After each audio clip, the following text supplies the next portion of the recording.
Oh, the mic's on, isn't it? Whoops.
Well, I guess there isn't much point. Oh wait, I might still be loud. I was gonna say, there's not much point me hiding here with the getting started screen. When you guys already heard that I'm actually sitting here. Whoops. Oh no. Why did I do that? Oh, how are you guys doing tonight? Yeah, Abby, new DLC. We're gonna talk about that before we hop into the game. Hang on a second. Ah, much better. Peach flavored energy potion. Oh boy. Couple of things to go over when we I set it up on the wrong scene. Oh my god, how am I this bad at being a streamer? It'd be embarrassing if I was doing this full time, wouldn't it? I think it was a window capture? Chrome? Uh-oh, hang on. Did I have it on the wrong screen? Nope. Aha! Alright, I might be ready here in a second after that embarrassing display. Shift that over there. Yeah, that looks fine. I'll turn it off, transition, and you guys won't even know anything happened. Hey, what's up, Javian? You love peaches. Peaches are great. Great fruit. Great flavor. What's up, Darn Sig? What's up, Merlin? Karma, of course. Welcome. I don't think I'm missing anyone. Oh, thank you, Jay. Yeah, my birthday's on Friday. What's up, Nibblish? I'm old. Yep. I'll be 33. I'm getting up there. Almost to the halfway mark, right? What do I want as a gift? I don't know. The stuff that I wanted, I think, has already been covered. I told the fiance that I would like a new set of AirPods because I ran my last pair not once but twice through the laundry because I forgot to check my pockets, and now they are absolutely ruined. They survived the first time in the laundry, but the second time actually killed them. So she's gonna probably get me AirPods. Beyond that, I don't know what I want. I've got, I don't know, things are pretty good, and I got most of the stuff that I need. So just so your love and attention, that's all I want. What's up, Mercenary?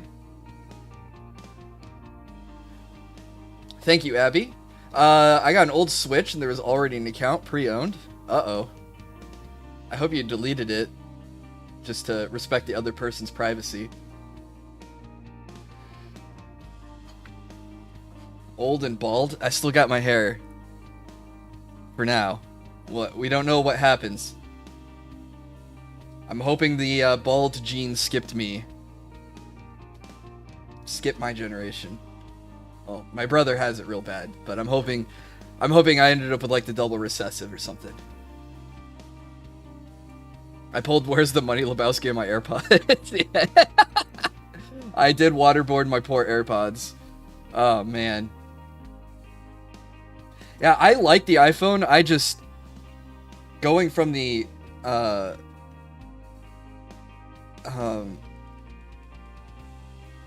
losing the audio jack kind of sucked, because I had nice earbuds for my Android, which are practically just worthless now. So I was like, man, I don't want AirPods. I don't want AirPods. I'm not gonna. And then I get the AirPods. I'm like, oh, these things are actually really freaking cool. And then I treat them like the loose change in my pockets, and I forget about them.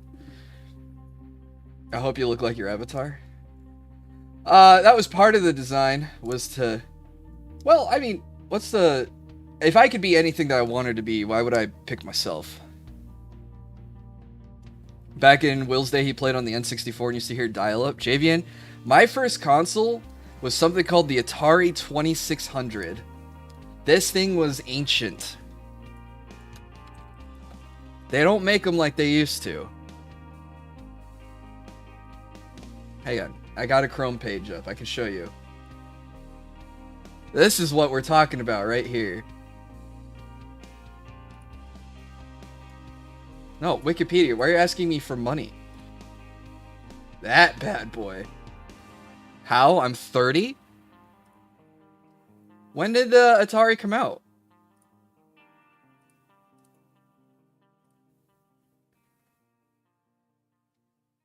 Oh, release date 1977.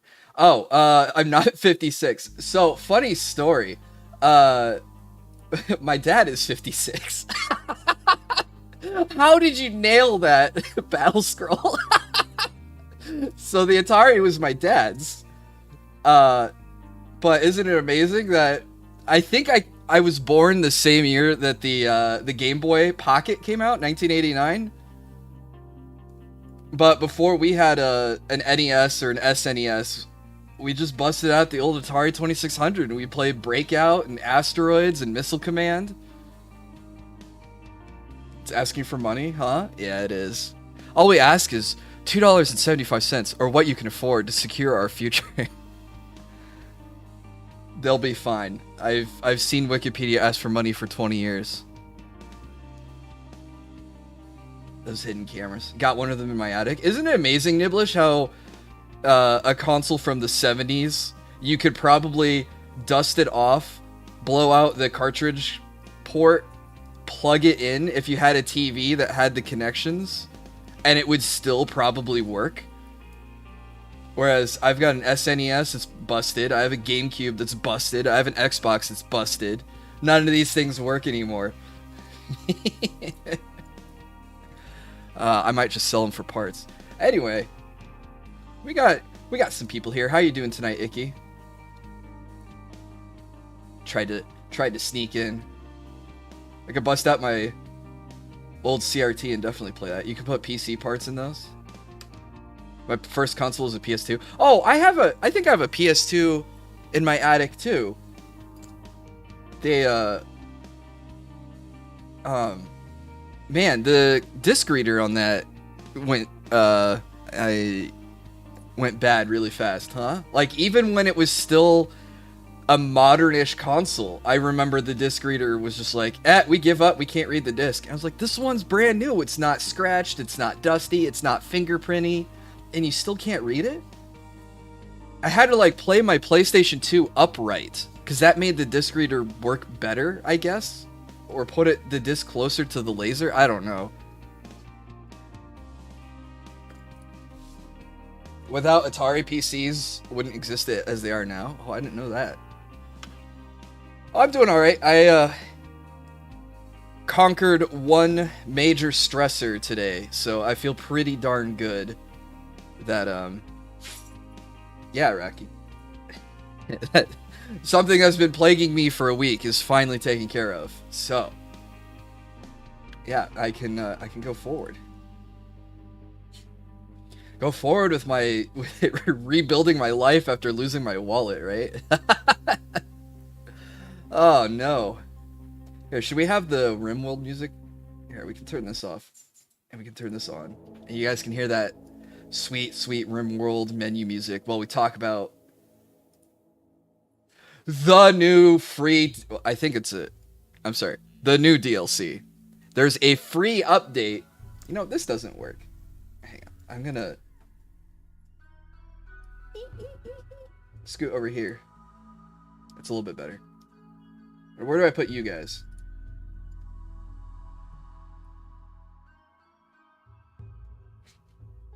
Put you guys right here. I guess put you guys on top of everything. Hello? One more. There we go. Last couple of messages. We don't need the whole chat history on the whole screen, right? We'll be fine resting on your lap. Yeah, plenty of lap. Where's my money? You did call it, Karma. I did go... When you said you called it, I went back and looked, and I was like, oh yeah, you were absolutely right on 2 of the 3 guesses. So I'd say that's pretty good, Karma. This is exciting. It sounds really neat. Alright, so this was just announced today. Biotech expansion announced. We have the 1.4 update is available on the Unstable branch. Hey, what's up, Jenna? Now this is the 3rd expansion. It's coming out in a few weeks. So how much were the other expansions? What, 20 bucks? So, another $20 DLC. This is available to play on the Unstable Steam branch. So if you guys have RimWorld, you could go tell your Steam to download the Unstable 1.4 version and try it out. I guess beta test it for them, right? And we're going to talk about Biotech's features, Tynan's thoughts on why he decided to make Biotech as it is. So that's the developer of the game. And go over new features in the free update. Okay, so I guess there is an update and there is an expansion. Okay, here we go. We are focused on 3 major features. We can control mechanoids, including many new mechanoid types, by making your colonist into a mechanator. Who was the bad guy in Fallout that controlled the robots? The roboticist? I guess that's the same idea, right? Like, hang on. I can trim this, and I can trim this. The mechanist. Alright. Raise babies and children, reproduce and create families by both natural and artificial means.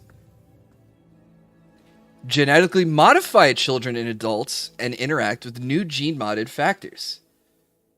Holy cow. Axios with a $50 super chat. Holy cow. Hasn't popped up yet. Come on, Streamlabs. Give him his glory. Give him the trumpets and fanfare. Oh, wait, no. That's for the membership. No. Axios, I'm doing great. I hope you're doing well too, man. Thank you so much for the $50 super chat there. Whenever it feels like popping up. Oh, well. I'll let it interrupt me, I guess. Oh, there it is. Hey! No, it's covered up. There we go. Hey, glad to have you back, dude. You missed the ending of Three Hopes. But I did get with Petra in the end. Which I think was one of your favorites. Hey, what's up, Christian? Alright. Children and reproduction. Now you can raise a family and tell your story for generations to come. We'll look at the thumbnail. Ooh, ah. Now what I found funny on this thumbnail, because I was like clicking around the screenshot trying to see what new features we have. This guy over here has red eyes, so I don't know if that's like a new implant or a new eye color or a genetic modification or if the guy has a Sharingan, but these people are pigs. they have little piggies now. Oh wait, hey, what's going on with this guy? You're still alive, Merlin. This guy's got, what, like a rat tail? A squirrel tail? Is this honey as a collectible resource? And we have this is probably for the children, so it looks like a playground, toys, a desk for studying, chalkboards, that way you can teach your kids as they grow older. Oh my gosh, they're furries. That's what it is. It's fur. That's what I was like. It looks like mud, but no, it's fur. You have a playground outside. Oh wait, hang on. I gotta pull this over. See? I don't know what color they made the stone blocks, or if that's all jade, which would be rather expensive. But hey, no, it's actually multicolored blocks, unless they're adding new minerals that we can mine out of the ground. So that's one screenshot. Oops, no. Here's another one. I don't know what this one's gonna be. Is paint gonna be added? Maybe. This is an interesting way to design your base. Oh, I get it. It's like a house. They got like a front porch right here. But I don't see anything new in this screenshot. Just more pig people. So I guess they're just giving us what we want with the pig people.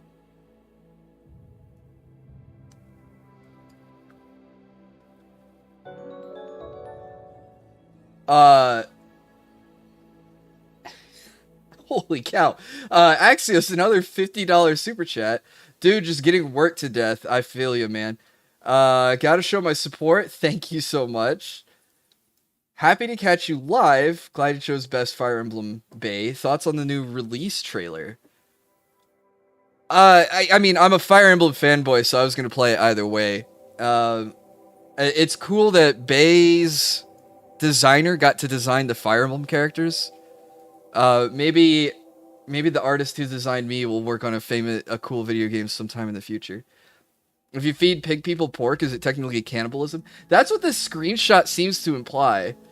Because they are ranching pigs in this screenshot, and they are piggy people. I wonder if it's easier to tame pigs and wargs if you're pig people. I don't know.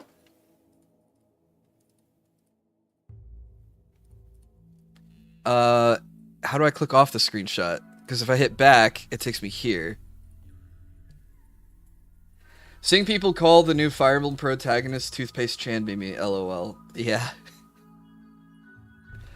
Alright. No food poison for pigmen? Oh, maybe.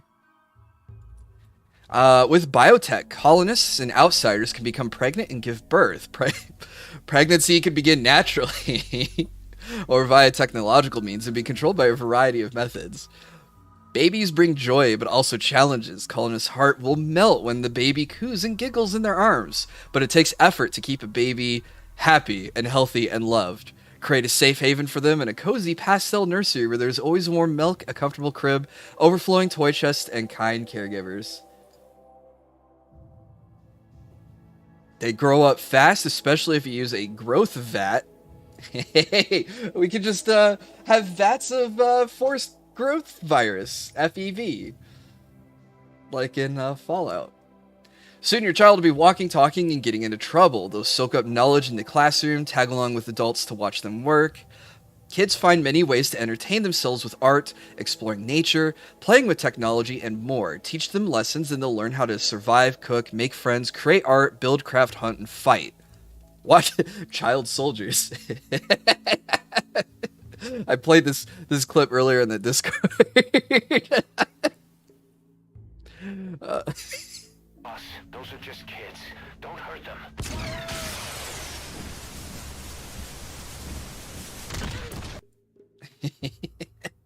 Metal Gear Solid 5. Watch as they grow up and make mistakes, lose loved ones, and survive hardships. I hope they add a new ending to the game. That would be pretty cool. Or if there's just it just feels like now there's an incentive to just run the game over like for as long as you can, because your colonists will grow old, die, but pass on lessons and traits to a new generation again and again. Super army time? Yeah. A rich childhood makes a capable adult. Every few years, you choose which traits and passions a child will develop. The better raised the child, the smarter education and more attention, the more choices you'll have. And the better their chances are to become a happy and talented adult. Some colonies will sacrifice everything to give a child the best upbringing, while others will use growth vats to pump out cheap workers and soldiers. All right, there's the war crimes for you. The choice is up to you. And we have another thumbnail. Looks like more psychic powers.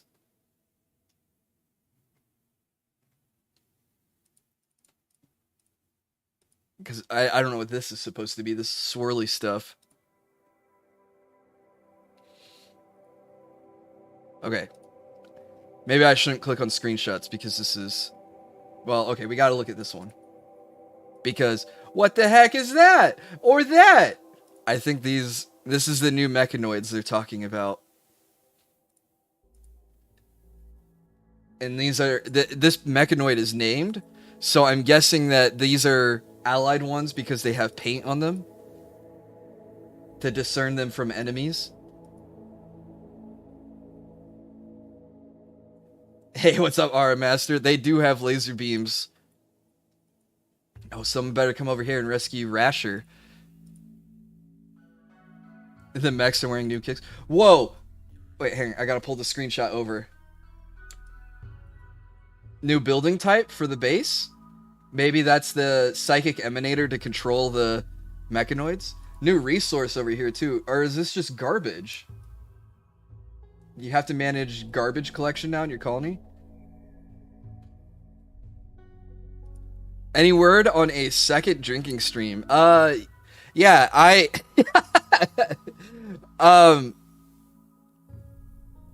I have a meme that I saved that I was going to use for the drinking game for myself. I'm not going to force everyone else to play it. But, yeah, yeah, I need to get another one on. It's just I haven't been able to... There's a lot I need to do, is just really what I need to say. Can't do it tonight because I have work and stuff, but no, we'll figure out one here soon. You laugh, you drink. Oh my god, Merlin, that's a great idea. We just watch You Laugh, You Lose compilations, except your loss is you take a drink. And then you get drunker, so you laugh more. Get Fridge Repairman back on. I'll tell him you said that. Let's see. We got the Mechanator. You cringe, you drink. I don't like cringing. Drinking would help me with my cringe. Build and control mechanoids by making your colonists into a mechanator, a person with a special brain implant that lets them psychically command semi-living machines. Create mechanoids by growing them inside high-tech gestator tanks. Command the original Centipede, Lancer, and Scyther, plus a wide variety of new combat and labor mechanoids. Grow your swarm from a few small workers and fighters to a fearsome squadron of massive ultra-tech war machines and industrial behemoths. Oh, let's just do it this way. I'll just middle mouse click. So, okay, yeah. It looks like these are the... No, these are the gestator tanks that you grow the mechanoids in. So, I guess they're like technology fused with flesh.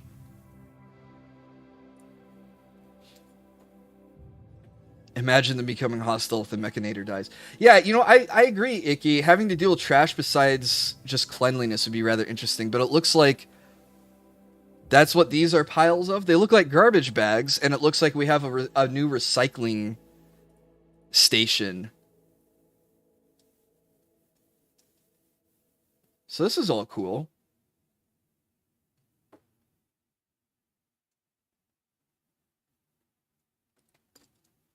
Oh, wait. Oop. No, I didn't mean to click. Fudge. I middle moused and then I clicked anyways. Whoa, what is this one with the big head? Oh, it looks like they're doing work in this screenshot. This looks like a digging one. Okay. So you could have a one colonist challenge, but have him make a whole bunch of mechs. The clamps, yeah, from Futurama.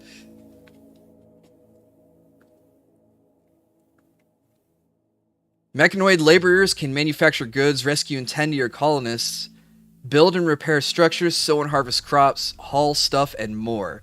They never get sick. They don't freeze in the snow, get poisoned in toxic fallout.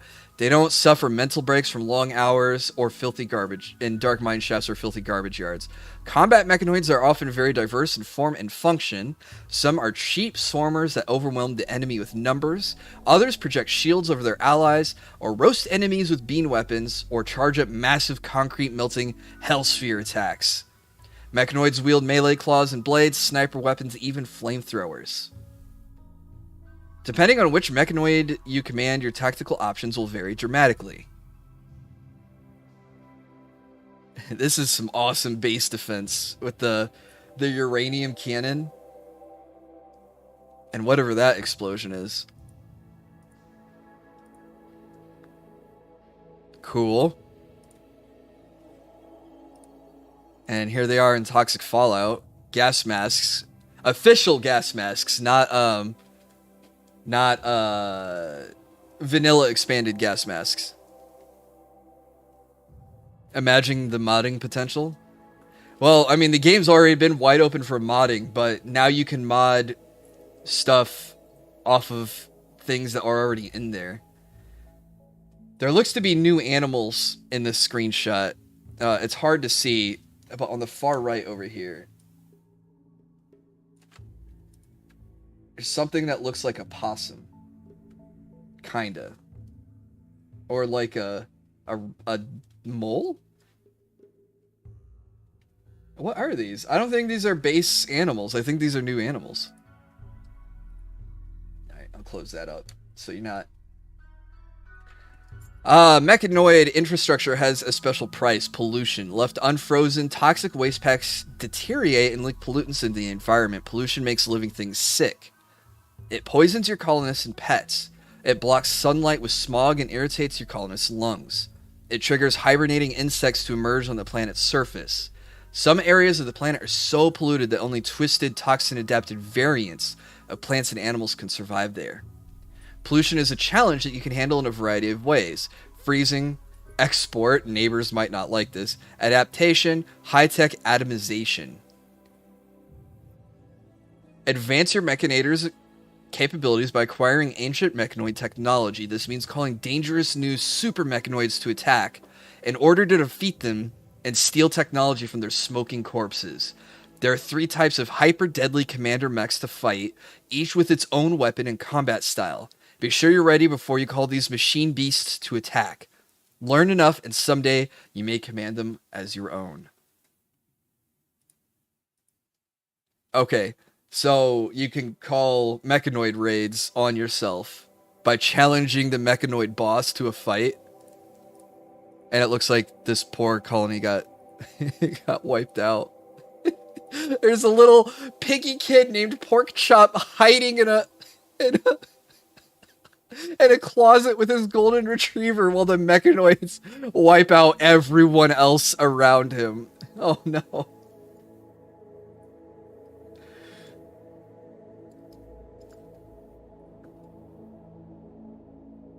Oh my god.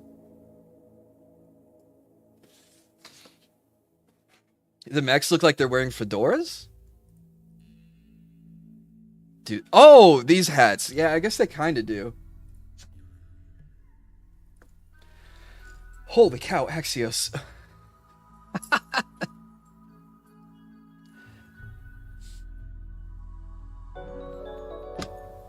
Snort, do you want to play the game? Couldn't resist. You know what? For $50, I'll let you get away with it. We'll play here in a bit, I promise. We're just getting through. I wanted to cover this since it was just announced today, and coincidentally I had scheduled RimWorld before the announcement. Yeah, this colony looks like it's losing the fight too. Okay. Alright, gene modding. You can genetically modify people to create xenohumans. Oh, thank you so much again for the $50. If I didn't say that already, I am very grateful. I appreciate it so much. You can genetically modify people to create xenohumans. Humans with exotic traits. Genetic modification ranges from subtle personality traits and eye color to hulking furry bodies, glands for fire breathing, rapid regeneration, and immortality? Okay, never mind. You lost me at furry, brought me back at immortality. Okay, alright. This sounds so cool now. The world contains a new set of xenohuman types and factions, including unstoppable super soldiers, fur-covered animal-controlling Arctic settlers, toxic-immune human bioweapons, fire-breathing horned desert imp people, psychic-bonding concubines, and more. The darkest of them drink blood, live in shadows, and live forever. Oh, vampires. Oh, I like how high-tech this looks. Okay, they have to be bringing painting on board. Wait, is that like a resurrection thingy, or are they just copying this person's genetics to steal their traits and put them on other people? Because that is a skull. That looks like a dead body, but they're carrying something away from them. This looks so cool. Oh, here's the growth vat, so you can see the little embryos, and then the bodies. Wait, is it a cloning station? Did I say that already? Because you have this person with the swoopy hair, and then we come down here, and then there's a little one with swoopy hair. I don't know. This looks super cool.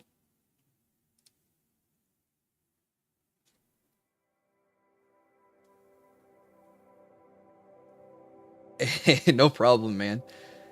Alright, here they are rescuing the babies from a tribal raid. I don't see anything new in this screenshot. Oh, except they have horns, like they said. Hey, what's up, Rusty? How are you doing?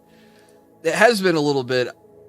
I just assumed you've been busy taking care of stuff. I've seen you on the Discord, so I knew you were still around. I'm glad you're doing all right. But yeah, we're covering the RimWorld 1.4 biotech expansion that was just announced today. You can make your own xenotypes from scratch and build infrastructure in your colony to enhance your people. Curate a collection of exotic genes by purchasing them from traders, accepting them as quest rewards, or extracting them from your menagerie of xenohuman prisoners. You can harvest the genes from anyone and implant those genes in your colonists and prisoners. You can also recombine genes to make bizarre and now advantageous mixes of traits for implantation. Experiment with gene extraction and recombination to build your colony of xenohumans. Okay, I like how demonic this looks. You can really make a cult now in RimWorld, a blood cult. Wow, imagine being raided by the group of vampire pirates. Yeah.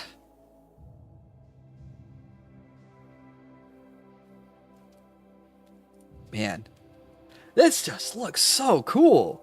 And they're sleeping in like technology coffins. Alright, what's going on in this one? We're standing around something enchanting. Is this a new type of drug or is this a paint? I like how everyone's got like red cloaks on. Yeah, we drink blood and we live in the... Oh, there's like a field going on here, so this is some sort of ritual. Are they allowing stacking of resources now, or are they just showing stored items in a new way? This looks so cool. Why biotech?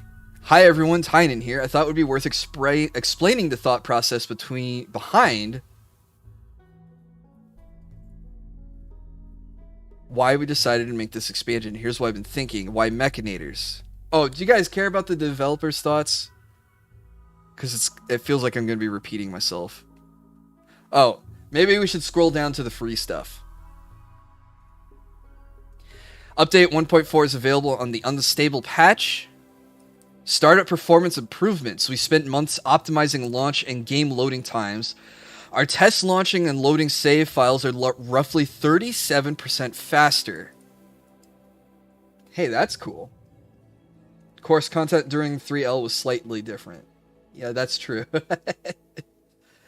Oh, here we go. Yeah. Painting and color customization for floors, walls, furniture, and lights.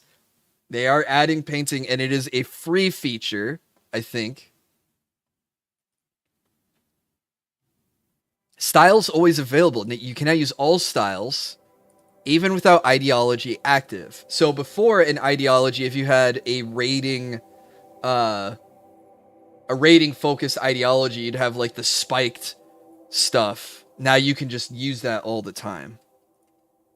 And I guess you could go for a cyberpunk blue, pink, purple color scheme. You have to paint Rocky in every room of your base. We should have a Rocky room. Yeah, it does look like they're adding item stacking. I think I'll get to that in one of these notes. What's going on here? What are you showing me here in this screenshot?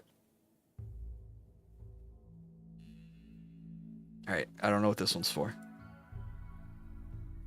Actually, useful shelves that store lots of stuff. Oh my gosh. Yes. Okay, we were right. Fill your storerooms with shelves. Each can now hold up to 3 stacks of most items. There's also a 1-tile mini shelf. Shelves should help keep your colony tidy and organized and protect your items.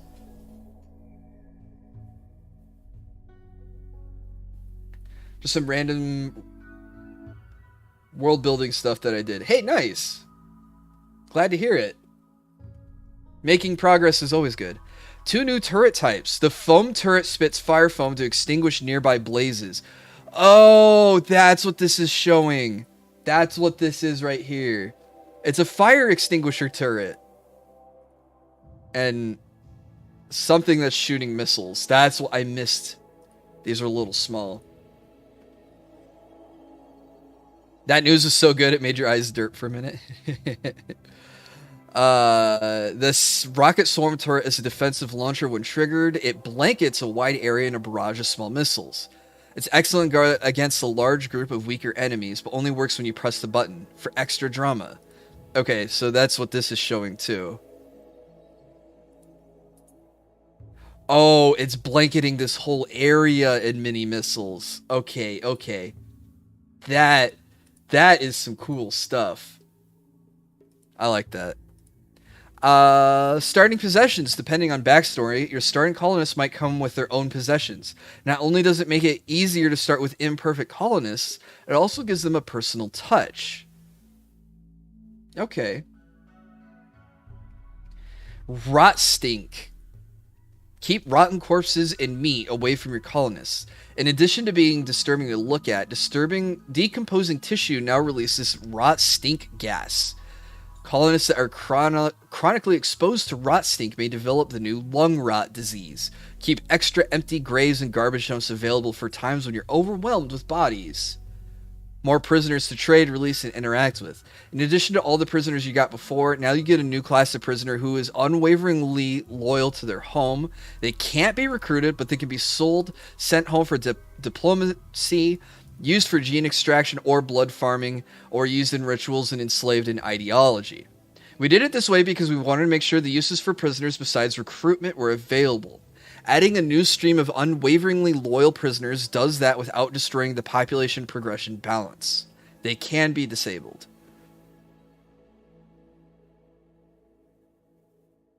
That money is sent explicitly to be spent on brunch. Oh, hey, I didn't get to tell you. I finally got to take Jill out.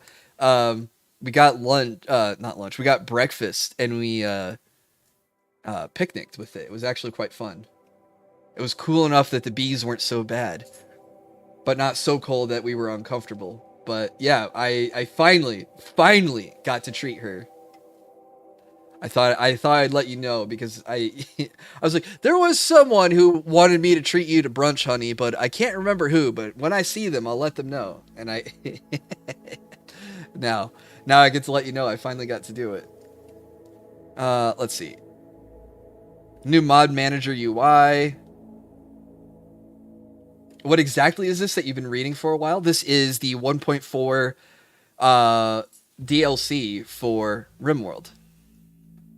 I'm at the last paragraph, and then we'll start the game. So thank you guys for indulging me. Sorry, Rocky was getting in the trash.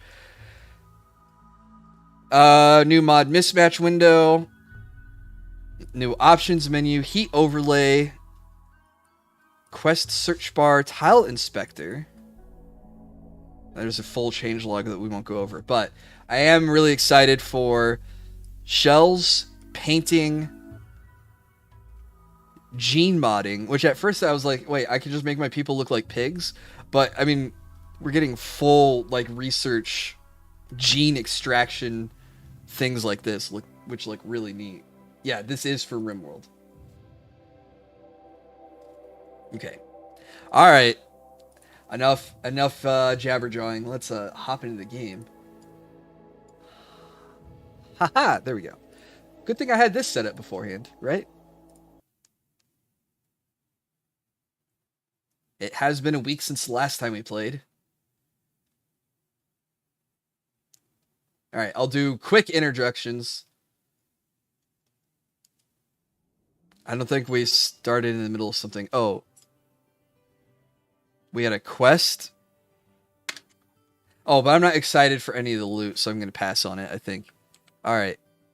Oh, I remember. Okay, it's all coming back to me.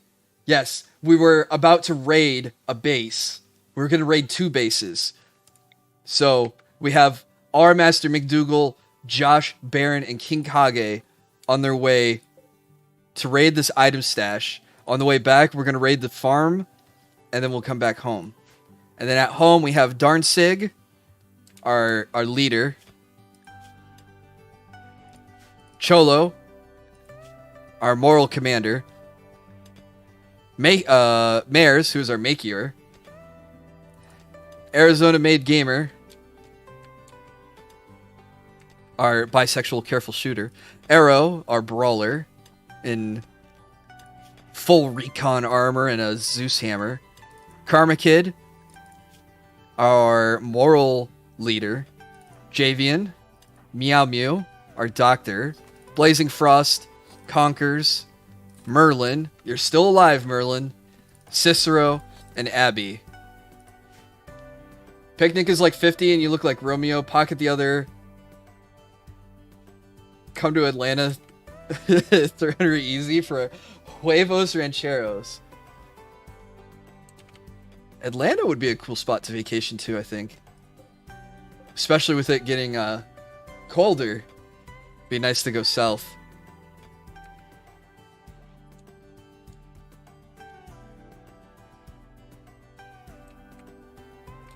And I think that's all we really had going on. Oh, we had insects. We were using the deep drill, and we drilled too deep. And insects came crawling out, and we had to defend against that. No one died. Oh, we had some mechanoids attack and kill our puppies. That sucked. We had like 3 dogs, and now we have 1.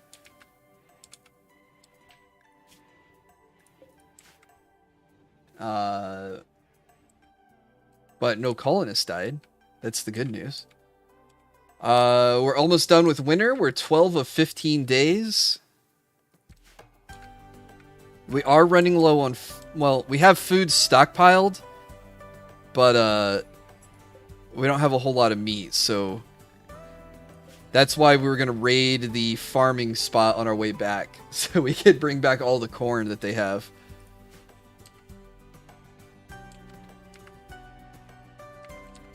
I'm hoping that's enough food to last us that time.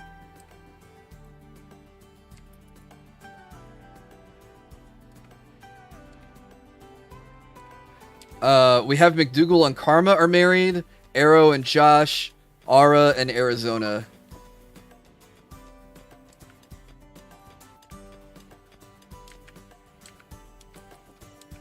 Our weekend nights are solid. Good God, DM me before you let the hotels rob you for a weekend. All right.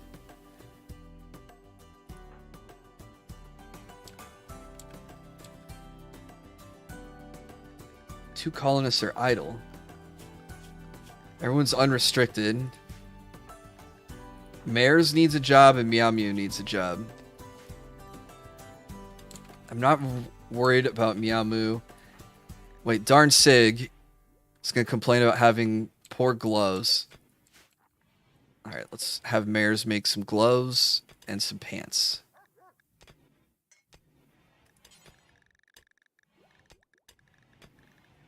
Pants? There we go. Oh. Turn off Hyperweave, but the rest should be okay. Oh, don't use the Thrombo Fur. Okay. Alright, well, we're already hunting that.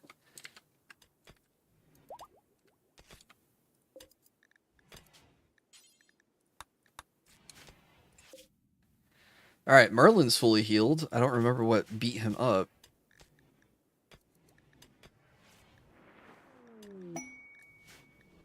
Hey, Masterwork gloves. Just for darn Sig.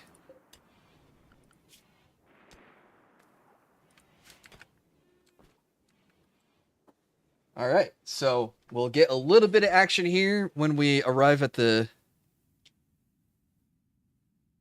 I have to admit, I'm a fake fan. I only found out about the new Hellraiser movie yesterday. Have you seen the original Hellraiser? Such a good movie. I just lagged massively. Oh, I hope it's working now. Oh, you have? Okay. My favorite line from that movie, and Jill showed me the movie, so it's I have to torture her with the line every time I remember it. But I think he says it right before he takes her to the pain dimension. But I just love the line of, "No tears, please. It's a waste of good suffering." I was like, oh, that's awesome. My favorite line of the whole film. It's a shame how the franchise peaked at the very first movie. Yeah, just like Saw.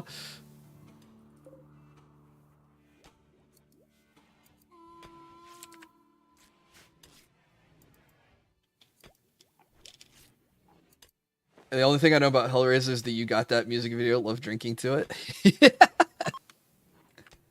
I guess that's fair.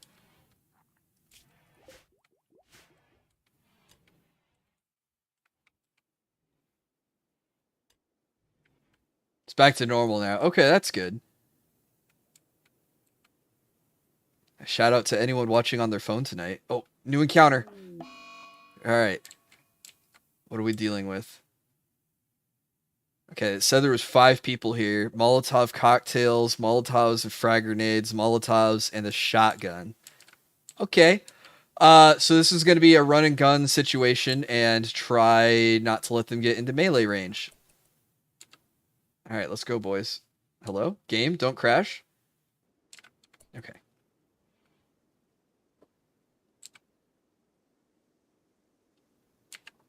No turrets, right? Oh, another one has a bolt action rifle. We can recover the battery, bring that home. We can disassemble the solar panel for steel and components. Yeah, we have visitors. Okay, jump back here. We're raiding a bunch of drunks that use their booze as weapons. Oh, there's a structure here that's blocking my line of sight. This is why Minify is a must. What is Minify?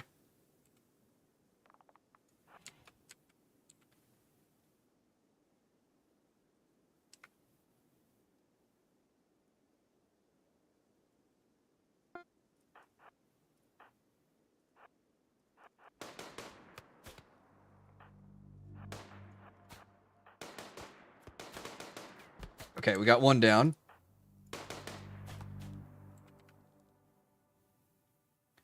You can just minify the solar panel instead of breaking it down. Oh. Well, that's a cool feature. Yeah, I wish I had that mod.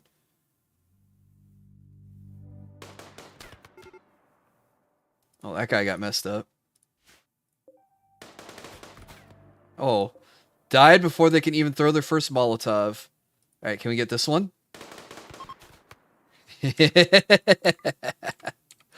Alright. Claim, deconstruct, claim, uninstall. Which of you guys is construction? Alright, that's our master.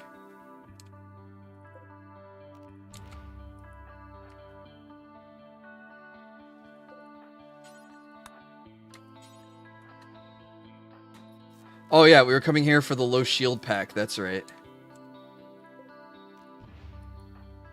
And the power claw.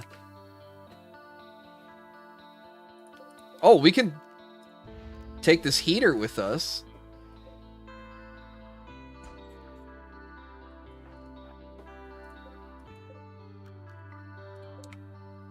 Take this heater as well.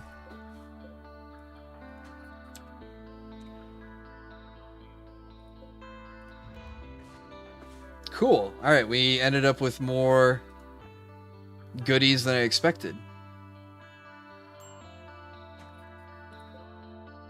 Bio-coded? Boo. Alright, reform caravan, head there. We need the power claw and low shield pack, or is that a travel supply? No. Here we go. Low shield pack. Bring the components, smoke leaf, heaters, battery. I don't know if I need the 50 steel. That'll take up space. Bring all the food. Food.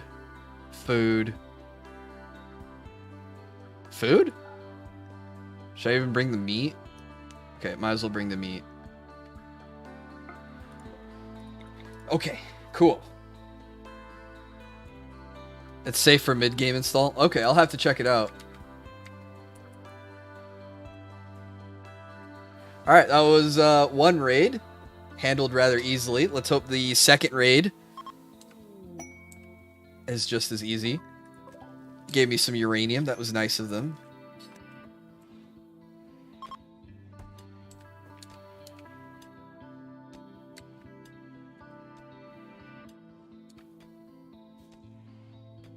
Javian charming the visitors. Until retaliation raid begins. We're ready for that. I wonder if they're going to change the raiding AI to make them more clever.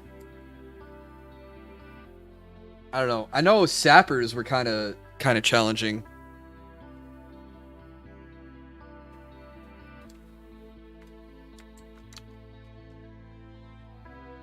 Sorry, I tweaked my volume last night when I was recording videos. If I'm sounding too loud, please just let me know. I just pulled myself down a little bit. Have a couple of more memes. Alright, thank you. Did you drop them in the... I like the cat in the mailbox. Oh, Lime! Holy cow. Thank you for the $22.71. I'm assuming that was from a conversion. Have a great almost birthday, Will. Have a Moscow Mule on me, and have a great week ahead. Lime, thank you so much. I think it's going to be a good birthday. But, yeah, if I find a place with a Moscow Mule, I will have, to...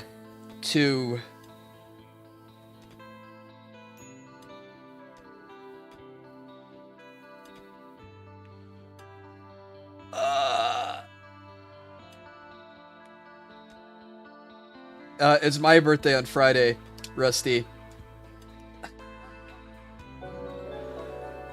British money conversion, gotcha. Axios with a $100 super chat. Zero pressure at all. The only schedule I know is this and the Alchemy game. Yeah, that's true. I finished up Fire Emblem, so I don't have any running playthroughs. You thinking about squeezing Ace Combat in anytime soon? I have indicated interest in playing it. Just wondering what's on the horizon. I know really what's on the horizon is November. We were talking about doing Souls-like games, so playing games like Code Vein and Blasphemous. I have a lot of like little games that would be like 2 or 3 streams to beat, but I really want to play. I don't know. I wish I could either stream more, or I don't know. Maybe I just need to stop playing such long form games.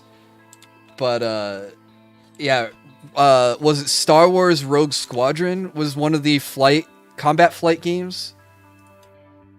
No, Rogue Squadron was the N64 one. What's the Star Wars?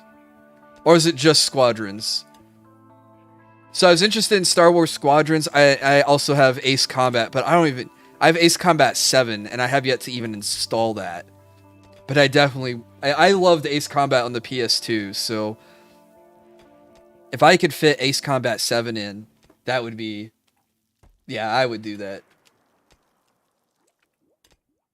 Yeah, Rogue Squadron was N64. I was thinking of Squadrons on the PC that I could bust out my USB flight stick for and show off my my flying skills. I bought this USB flight stick so I could play Tom Clancy's Hawks, because I played a lot of Hawks, but I was playing it multiplayer, and then I started playing the single player, and I was like, this isn't as great as I thought. Ace Combat 7 for sure, if I could suggest. All right, not to be like that guy, but how long is it? Oh, 11 and a half hours? Okay, so yeah, that seems like a game that could be knocked out in, what, 4 streams? Maybe 2 weeks or a month? Yeah, we could fit it in. I'll add it to the list. TM. I have this... Christian in the Discord dropped an Omega list of games for me to try out, and I pruned some of them off of games that I had already played or that I probably wouldn't play again or stream. But there's still a lot of suggestions on that. And then, well, Fridge Repair Guy and I have another list of games that are, like my friend Pedro, it's just some like more goofy 2 or 3 stream games. Hey, have a good night, Lime. Thank you so much again for the $22 and the birthday wishes. I appreciate it so much. Hope you have a good time. I hope you have a good weekend. And hope to see you when I get back from my little trip. But have a good night, man.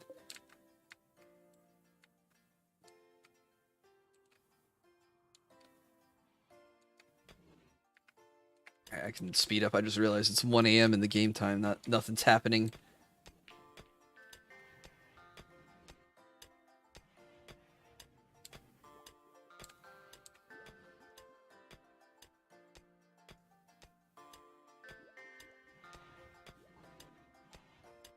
Well, I had another game that was suggested to me.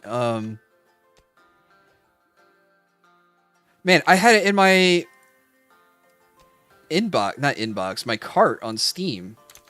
It's the Square Enix deck building game. Oh, what was it called?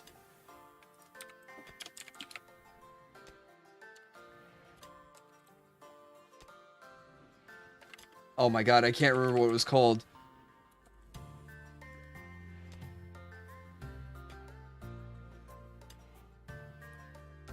And of course, just searching by Square Enix isn't going to reveal it to me. Oh, another game on the horizon, Axios, is Tactics Ogre Reborn, November 11th, 11/11. And if you also want to put it on your schedule, Ryza 3 next year. But we are going to play that. Voice of Cards. That was another one that was suggested to me I should check out. The mission Cape Rainy Assault is probably the most accurate depiction of combined arms in modern media. I think you'd enjoy. Okay, cool.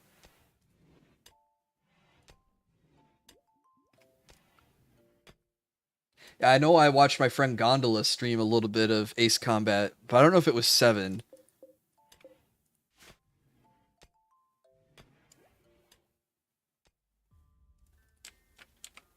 But yeah, I miss... Man, now you're making me nostalgic for when I played... Was it Ace Combat 4 was on the PS2?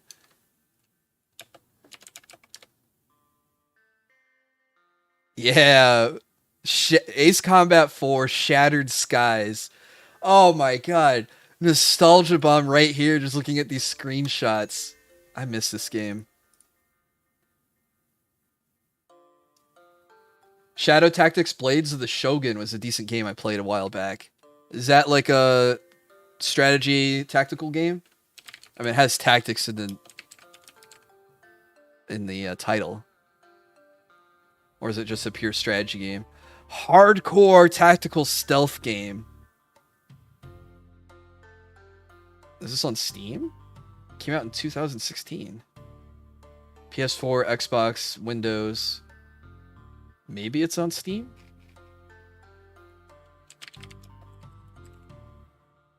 Oh, it is. $40. I don't know. I don't play a whole lot of stealth games because turns out I'm not as great as them as I thought. Alright, let's get Starflight basics. We have the new DLC comes out in a few weeks, and if it's like what happened last time when the 1.3 patch came out, it's gonna bust all the mods and all the save files, and I don't want this colony to get lost in limbo. So the most direct, I think, victory we can achieve is building a spaceship and getting off this planet. So that's what I think we'll work towards. Oh, do we have enough? Trade expires in 11 days. We need 26 military uniforms.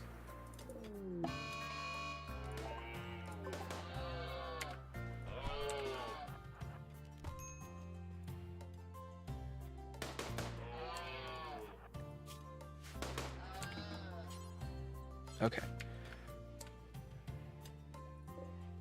Alright, we need 26 of high quality, so I have 32 selected, so if I have 6 bad ones, I have to make more. 1, 2, 3, 4, 5, 6. 32 minus 6 is 26, right? So I should have enough to fulfill that quest.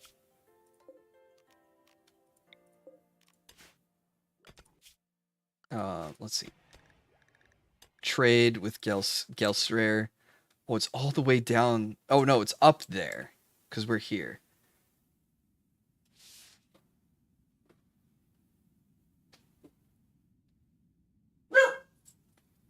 After deployment, I dang near tear up at hearing Liberation of Grace Maria. Seeing those pilots dive to save the infantry just hits different. Oh. Yeah, I can't imagine what deployment was like. So, though I guess it's cool that the game captures that for you. Stealth is optional, but heavily recommended. Oh, so like Dishonored. Alright, they should arrive in the destination in 0.3 days.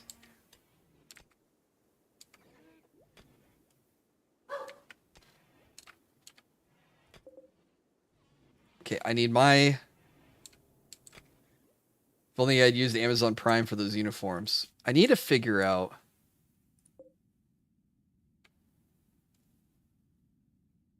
Trading here requires knight/dame, so it'd have to be darn sig. 9.2 days to get there.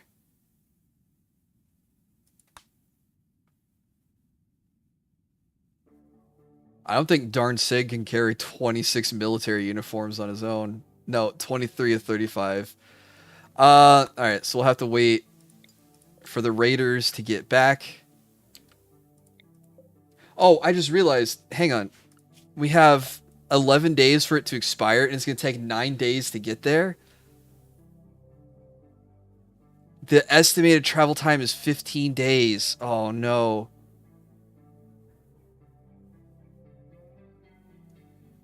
Can I just launch them there?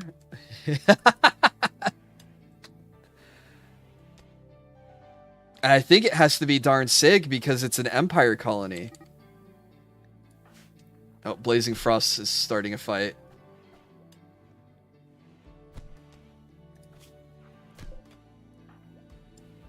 Alright, well, we're going to root for Blazing Frost.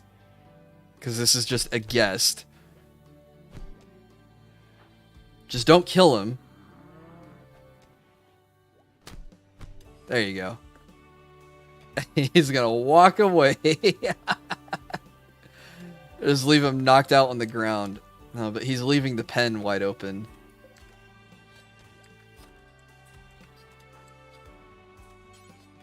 Oh, Javian's going to rescue him. What is my opinion on the wise tree? What wise tree?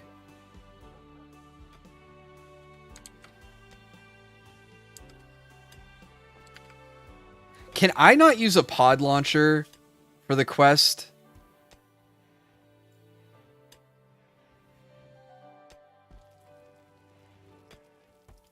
Man, I'm going to be so screwed if I don't finish this. And I don't think I can. I don't know if I have enough. I don't have an animal that can carry all those uniforms. If it's 9 days away. Alright, whatever. So I fail a quest. What's wrong with that? Though we do need...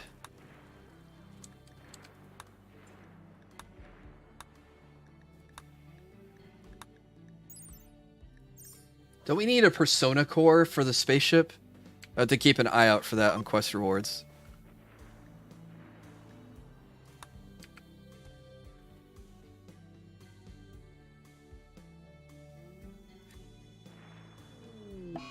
Excuse me. Off topic, but has anyone seen Alnoa Zero anime? Kind of similar military anime. Nope. Now, the only anime I've seen recently is Edge Runners.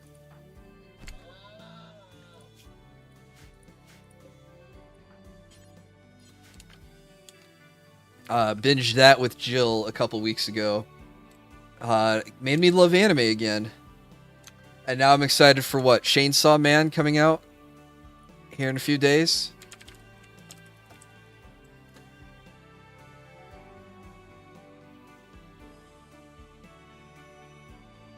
October 11th, so less than a week now.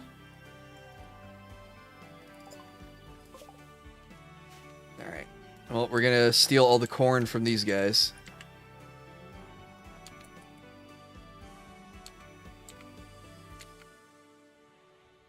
This means you're gonna read One Piece? Probably not. Did they get in a social fight right off the bat?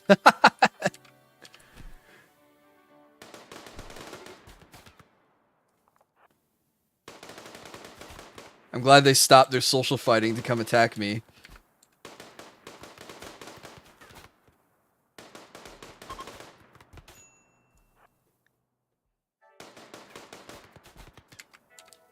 Oh boy, more food.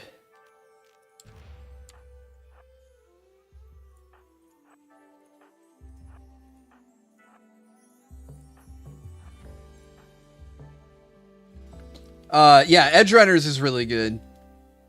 If you get a chance to watch it, I highly recommend it. I've only seen Rebecca holding the gun to the MC. That's how she answers the door.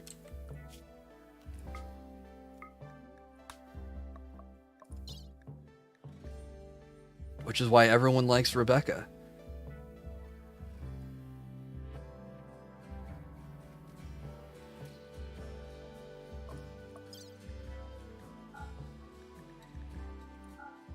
All right. Well, we'll make it back with all the corn and stuff, but I made all these military uniforms and I won't be able to fulfill the quest. What am I giving up? Oh, an Archotech leg. Oh. That's a feels bad.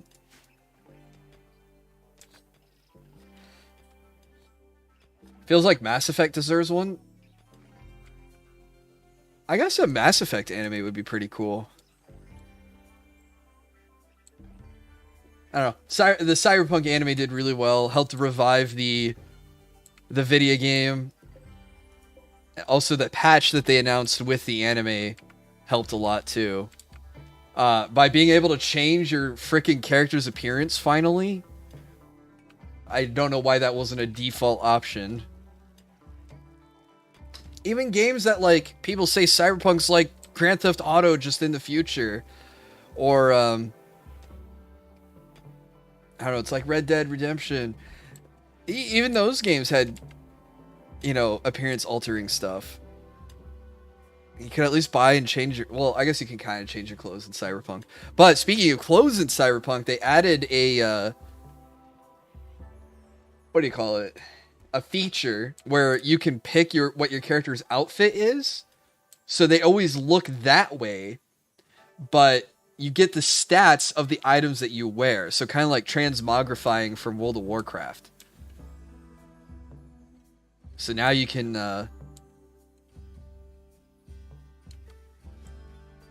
you can make sure your character looks cool as opposed to just wearing whatever random gear you find on the streets.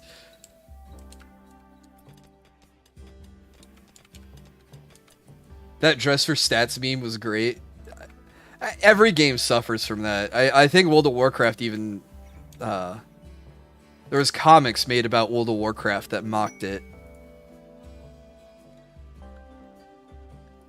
Quest available. He wants to force the weather around Eureka to be a fog for 16 days. We could get an Archotech eye if we agree. Yeah. Who cares? Fog? Like, what does fog do?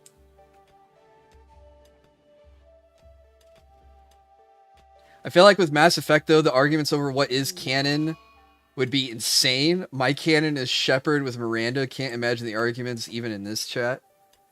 I think my understanding, if I were to do a poll of the best waifu from Mass Effect, Tali would win.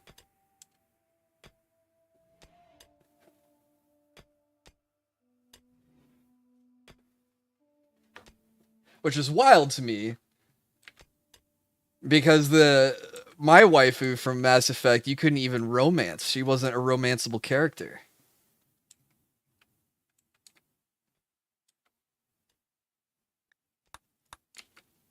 It would distract her from her Justicar duties or something.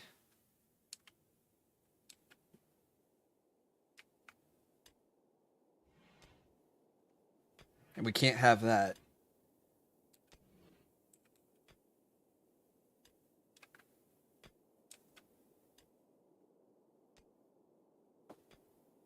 On the couch again? No.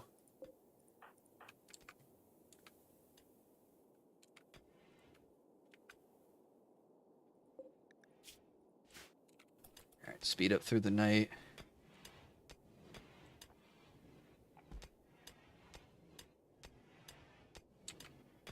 I thought we would eat more food, but it looks like we're doing okay. You say fog affects our accuracy. But if I force the enemy indoors, fog doesn't affect my accuracy indoors, does it? So we should be okay on that front. YouTube doesn't like me stating the best ME waifu. It's Rex.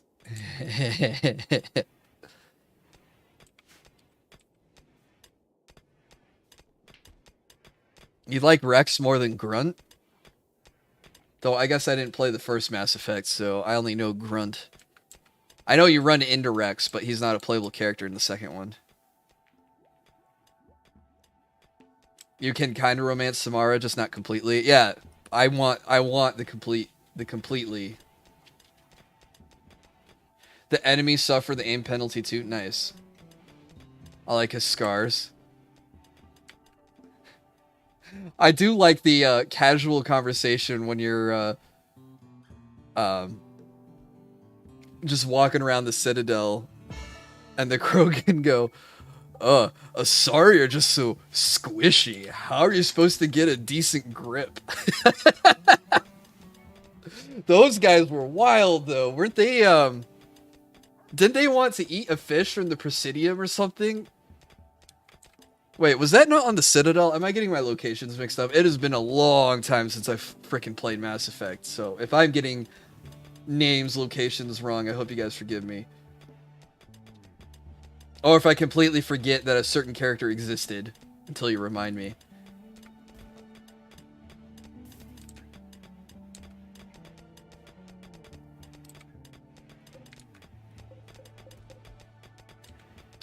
Well, we can make more slate, I guess. Have at it. Why am I still logged into BattleNet? Because you guys can hear when my friends are logging on and off. It was on the Citadel. Okay. Could be worse. You can remember a character that never existed. That's my self-insert.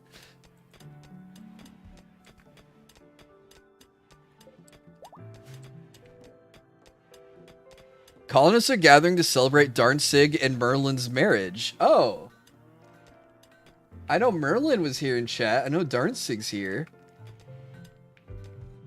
I don't know what it is, but this colony, everyone seemed to pair off right away.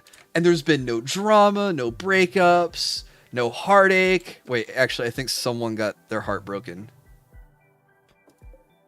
When I think Dorzo died. Hey, what's up, Aaron? Aww. I'll screenshot that, make it a thumbnail. You were playing this earlier. Did you see the DLC announcement? Oh, even the Great Dane snuggled up to Merlin.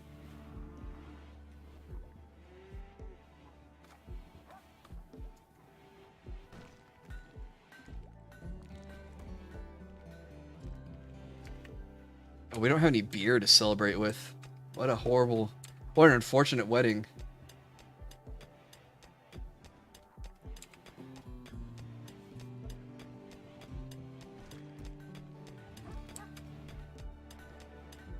Wait, hang on.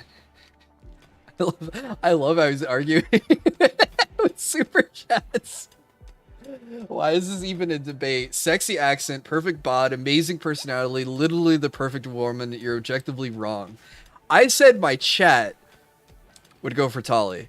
I like Samara for her sense of duty. I don't know why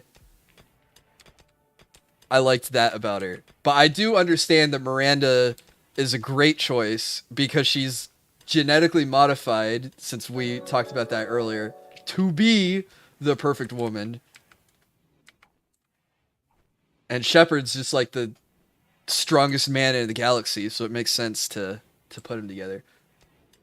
Plus the I know they changed it for the remake, but I do know early on in the second one when you go in like Miranda's office to talk to her while you're doing like the recruiting missions to get your crew together, like she would like bend over and put her hand on her hip, and then the camera would flip to the other side of the room, and it was just bam, Miranda's ass just boom right there. And it was like, they're really selling it. They're really making me a Miranda person.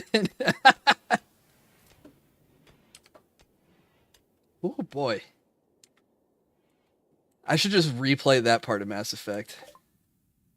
Talia is the best, will not argue. What's up, Kadon?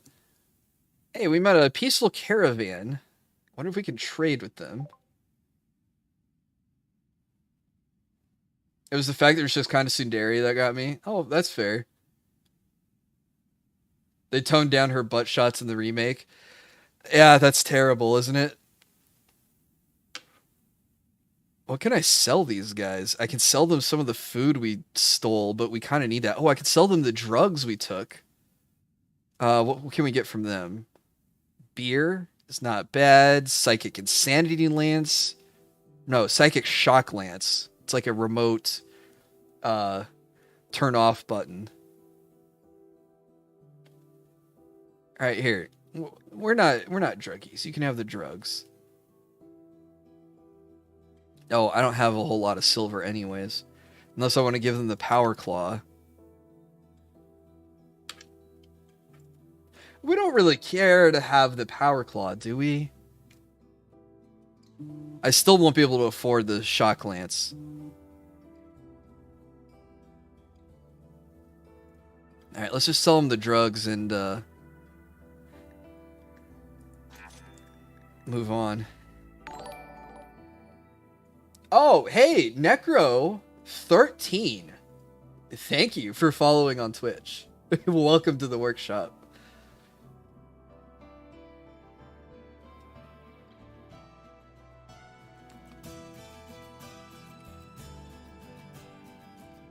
Only had you on YouTube, you know I gotta be here on Twitch. Hey, thank you so much for the support. Yeah, I started multi-streaming back in August. So, we are on 2 platforms now. I've gotten like 100 followers in like 2 months on Twitch, so that's pretty cool.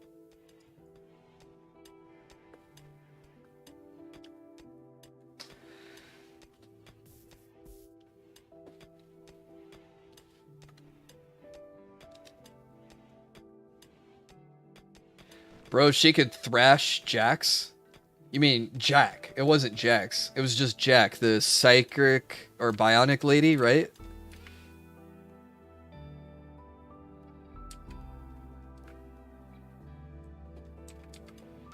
They made the names thicker in a Discord update? I didn't notice.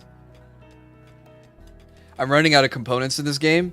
Yeah, one of the rules is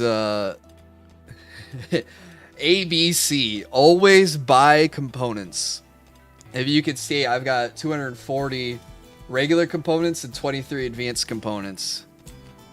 Eventually you'll be able to craft your own components, but until then you have to dig them out of the ground, or sometimes you'll get chunks of spaceship parts that smash into your colony square, and then you can get it from there. I don't even bother spelling her name right. She throws too much shade at my girl.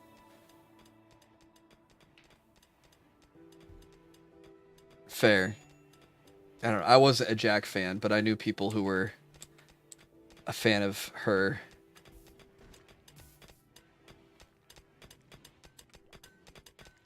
No. Garrus was always so cool. Especially in the mission where you recruit him.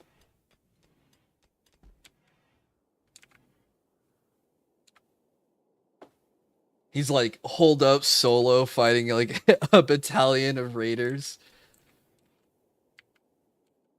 Shepard shows up and he's like, wait a minute, you're Archangel? He's like, Shepard, I'll be with you shortly. I gotta deal with this right now.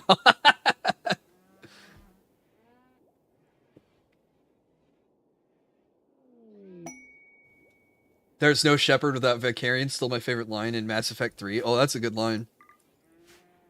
I like that.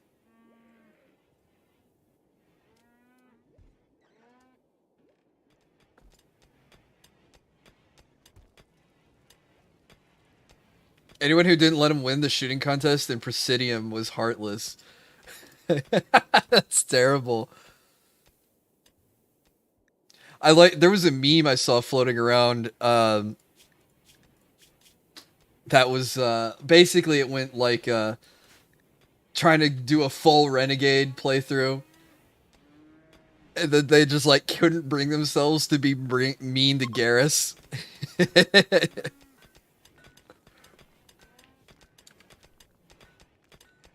And then on the flip side, you try to do a full Paragon route, and then you get that annoying reporter who just like slanders you, and it's like it's so hard to not just slap her, just pow.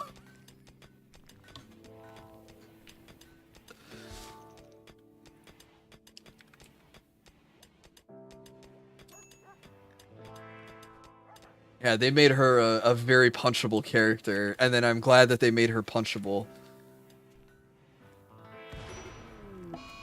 Something exploded. Oh my god, it's in the food.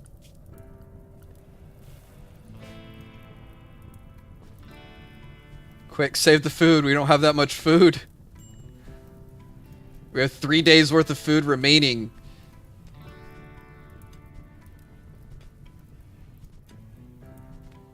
It's kind of funny when you do go full Paragon, you prove her so inept and like a total sociopath. Oh, I bet that's satisfying. Punching her across every game is like the funniest thing ever. Wait, you get to punch her in 1, 2, and 3? I only thought you got to punch her in 2.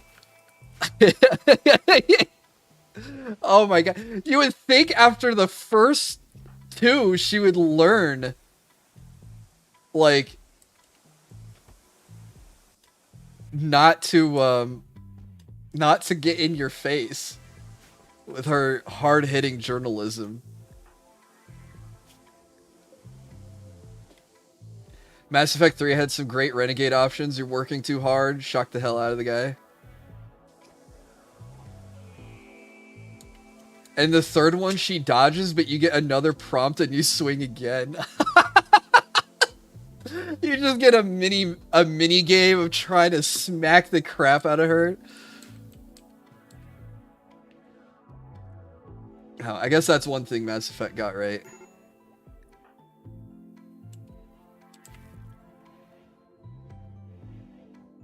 Excuse me, sorry, a couple of hiccups there.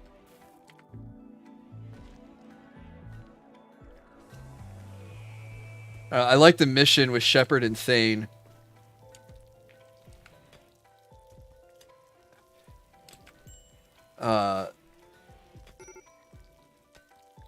Gosh, I can't remember how it goes. I don't remember the intro line from Shepard, but he basically says, I guess, or she, I guess it doesn't matter.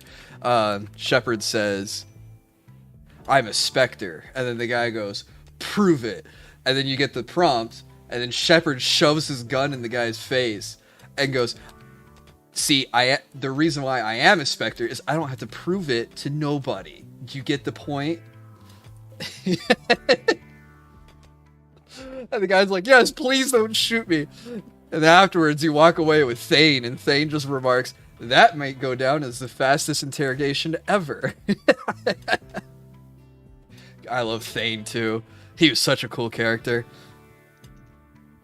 My friends, when we played Dungeons and Dragons, I think one guy, at least one of my friends, modeled a rogue after Thane. Well, he was going like cleric rogue, because he wanted to have like the Thane kind of like spiritual part, but also still be sneaky kill you kind of guy too.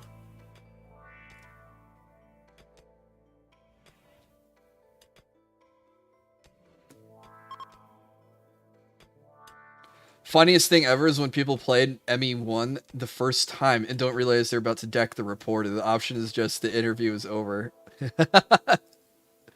That's some great dialogue that BioWare, I think, was known for. Though I guess it kind of gets memed on, too. I think, didn't Fallout have this problem? Fallout kind of had this problem where it was like, yes, no, explain, and then no, sarcastic. It didn't even have, like, the BioWare kind of options of the interviews over, you know?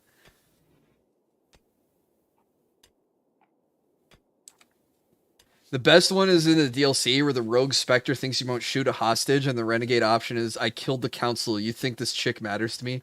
Ooh, that's cold. On the topic of D&D, I played a criminal cleric once, so one of my favorite characters. My favorite. I think I've told this story before, but it's worth it's worth repeating because it was so funny, I think.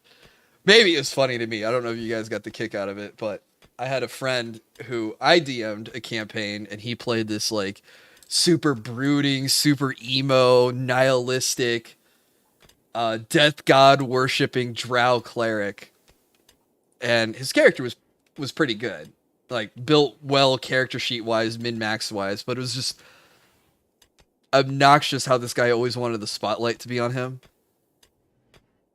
And because his character had the highest charisma score, because charisma affects cleric stuff, I can't remember how, but it did. So he would talk to all the NPCs, and then everyone else, they wanted to play the game like just a dungeon crawling game. So they all made characters min-maxed for combat.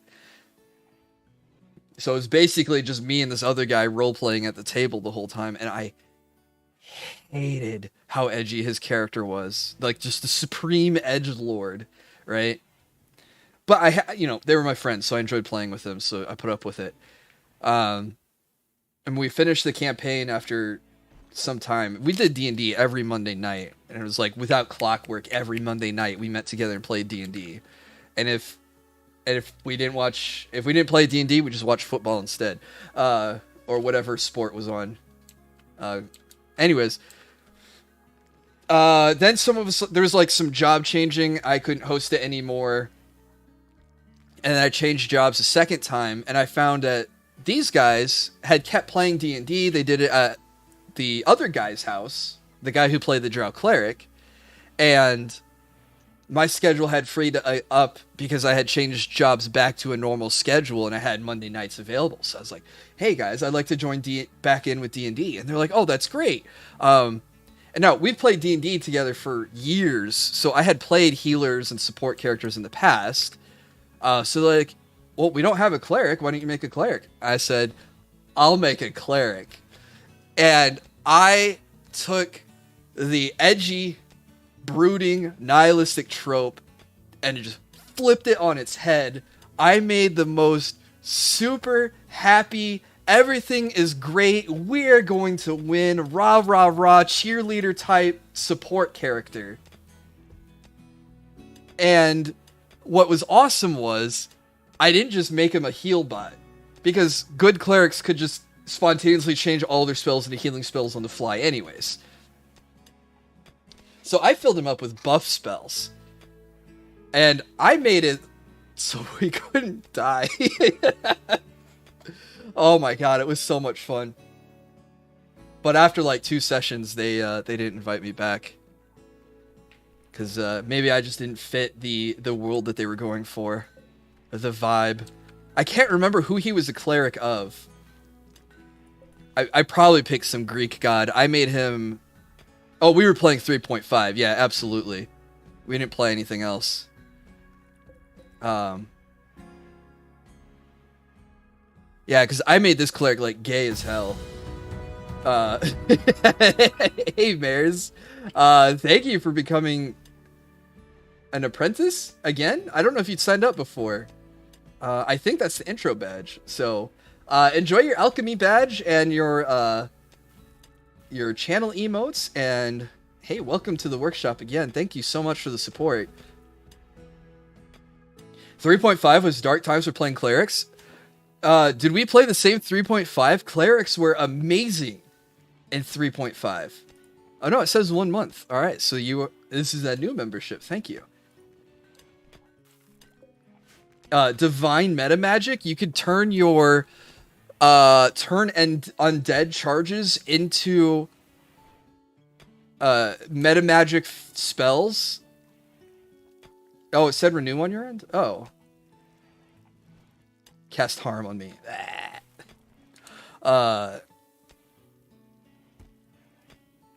Healers can be OP. Oh, clerics are crazy powerful, but I mean the sense of everyone just wanted you to heal. Well, I went with the buff debuff route because my idea was if I can push our armor class up and reduce the enemies to hit rolls, so like things like bless and circle of protection and stuff, and then whatever debuff spells I could cast on the enemy, my idea was I'll make it so we just won't get hit, and then I won't need to heal.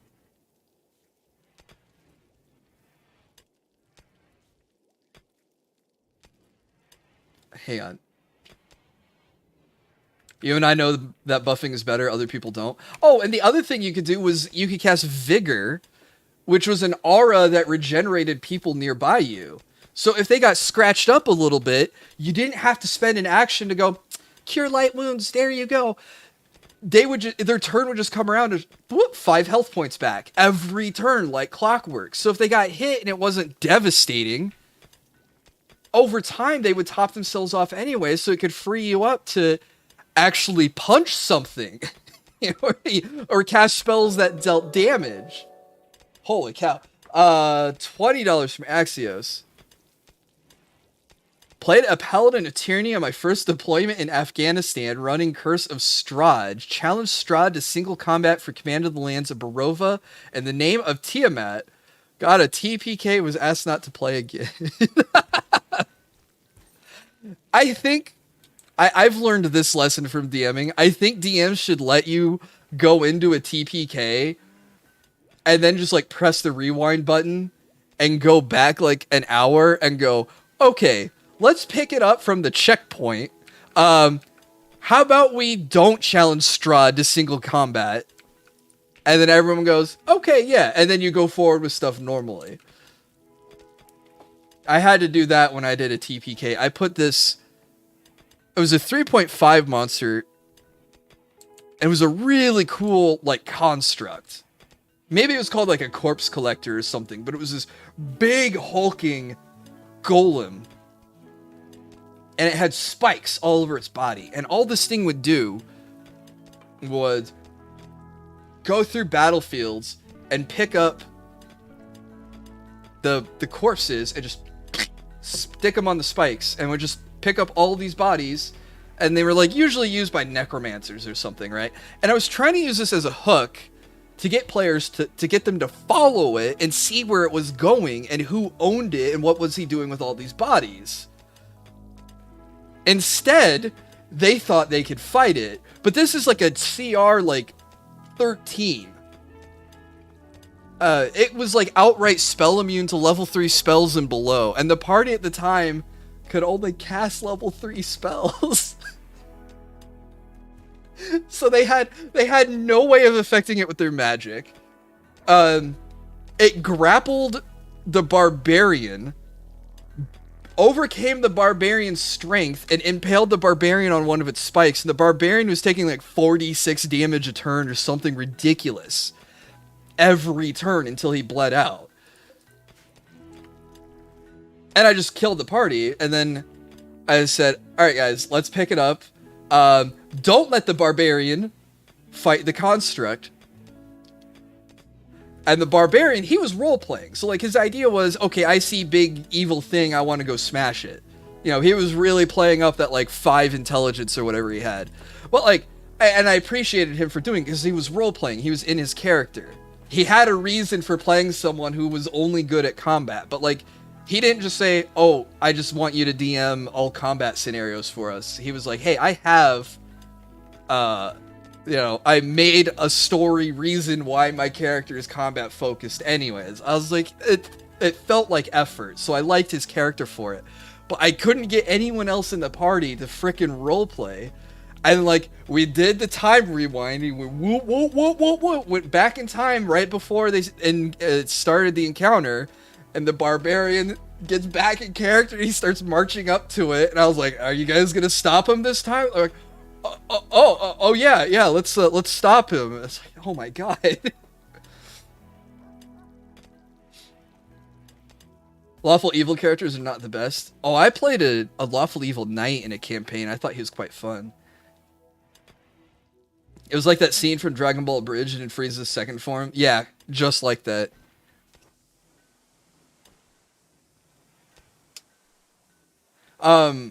A tip that I read for Lawful Evil Axios is that Lawful Evil characters tend to, so this is generality, this isn't like 100% truth, it doesn't work all the time, but for people who, towards people who are stronger than them, you are a suck-up, you are a brown-noser, you are a groveler. You do anything you can to get into the good favor of a stronger lord or lady, or, you know, to win them over. So that way they give you good favor. And then on the flip side, when you're the strong one and you're in charge, you're an absolute asshole to everyone below you because you worked your butt off to get to the advantage position. That's at least how I played my knight. So, like, he was surprisingly polite to stronger or richer or more noble people. But man, when I was like level 5 and I had that spirited charge ability where if I was on horseback with a lance, I could do 4 times my damage. Oh, you could bet. Once I was like, my character was starting to come together. Oh man, you could bet your ass I was slinging my weight around. I was like, yeah, you want to say that? You want to challenge me to a joust, a duel? You want to do this? And, yeah. You could get... I got a lot of people to back down. I don't know if I like rewinding so much, but I try to make it abundantly clear when something is past the character's limits. I just want to say, like, rewinding is a card that DMs should have available to them. I don't know if I like just wiping out a party and then saying, okay, guys, same time next week, new character sheets. You know, like, that kind of sucks. Never got to play Lawful Evil, and alignment's being phased out now, I'd say. Oh, that sucks. I don't know. I wish D&D, at least when I played it in 3.5, had,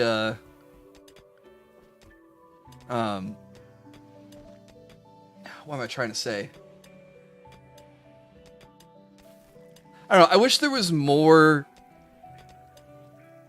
emphasis on role-playing, or like explained to people how to roleplay. Because I had one friend who wanted to join us for D&D nights, but I don't know what was wrong with him, but I was trying to explain, like, this is a fantasy world with fantasy characters, and therefore morals and stuff are kind of different. It's not the same world that we're living in here in the real world, right? So you can't make judgments as you would. Your character exists in this world. Like, he just couldn't, I guess he just couldn't fantasize. I was trying to, like, explain to him, it was like, you know, if you could make a bad guy, but, like, why is your character bad? You know, like, what are you trying to go for being bad? Or if you're being good, what, you know, like, why, you know, and it was like trying to explain, like, the hows and the whys, and he just couldn't get it. So then I was like, alright, I'm sorry, but your friend is tragically born without imagination. It sounds like it. I don't know. It was really sad. I tried really hard to, he wanted to play because he wanted to be included, and I wanted to include everyone, you know, so I wasn't gonna, like, exclude him, but at the same time too, it was, bro, hey, what's up, dude? You can't look at this like how you would react. So my compromise was, I think I made him, like, true neutral or, like, neutral good, because I was like, alright, that probably is closest to your real life alignment, you know, like, you tend to do good, but, like, you don't care if it follows the law or not, you know, so. But he, man, he could not get past. Like, he got mad at some of the players for playing their characters the way they had imagined their characters. It was like, we shouldn't torture a goblin. I was like, well, you can make that argument. He's like, no, I can't believe Tim is even suggesting that. And I was like, Tim isn't saying it. Tim's character is saying it. I was like, no, he's sitting here right now saying that we should torture. And I'm like, bro, no, it's okay. So you understand that there's an imaginary creature and you want to protect it. I get that. But at the same time, like, don't get mad at the player, get mad at the character and have your character acted out. I was like, oh, I don't know. Maybe he thought like actors in movies were like Jack Sparrow was really Jack Sparrow and not played by Johnny Depp. Was he a pally? No, he was a ranger. He was a dual-wielding ranger.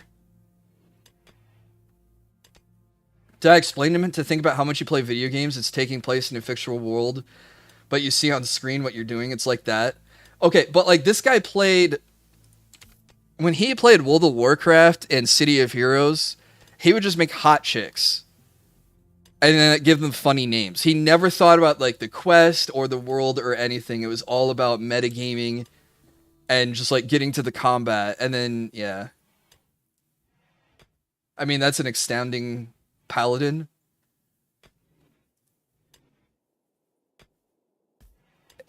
I mean, maybe. He was one of those players, yeah. Tim burned our crops, poisoned our water, and brought a plague upon our house. He did? Be lawful good, not lawful stupid. Yeah, I remember in like the older rule books that explained like lawful good is going to be like the first one into a fight and the last one out. Like he's got to cover everyone else's escape route. And I was like, I don't know. I mean, if you're playing a paladin and it's like in your code of honor or whatever to like never retreat, I understand like having your character be dumb and fighting to the death. Totally get it. But anyone else who's lawful good and in a losing battle should probably go, yeah, let's retreat, regroup, and try this again. It sounds like he just needed to experience more stories overall and understand acting. Probably.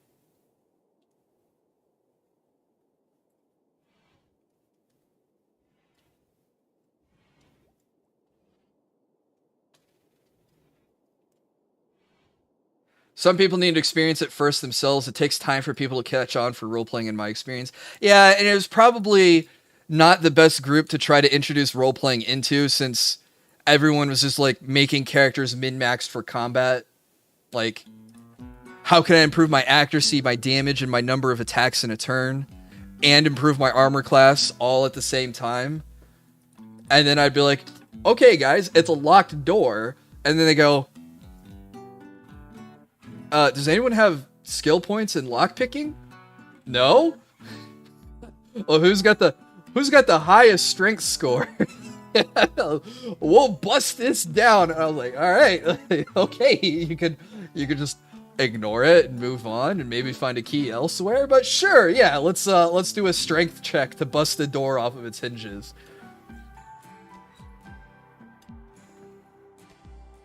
You can do both. Well, I was in my early 20s, so I didn't have as much patience then as I do now.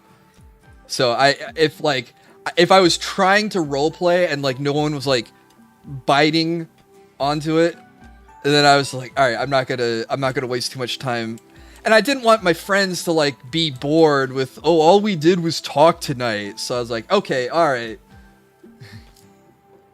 Go to the tavern, get drunk, bar fight tonight, you know. Gift from the Orange Empire. They gave me 3 great bows. Normal quality. They just pull out the phone and open the lockpicking lawyers video. Kicking doors is tradition, that's true.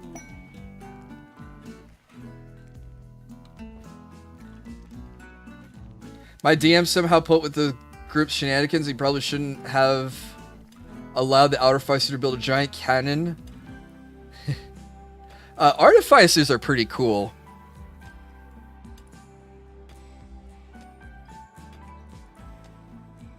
I wish I got to play one.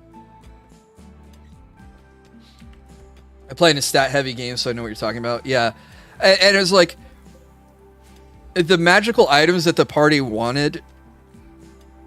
Because I kind of borrowed this from World of Warcraft. I liked the armor tokens from World of Warcraft.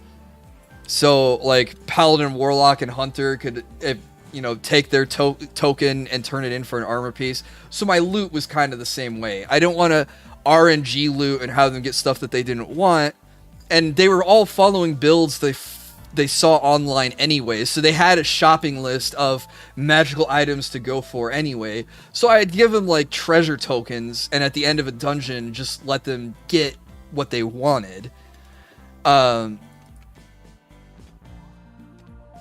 But, like, every once in a while, I'd, like, sprinkle in something.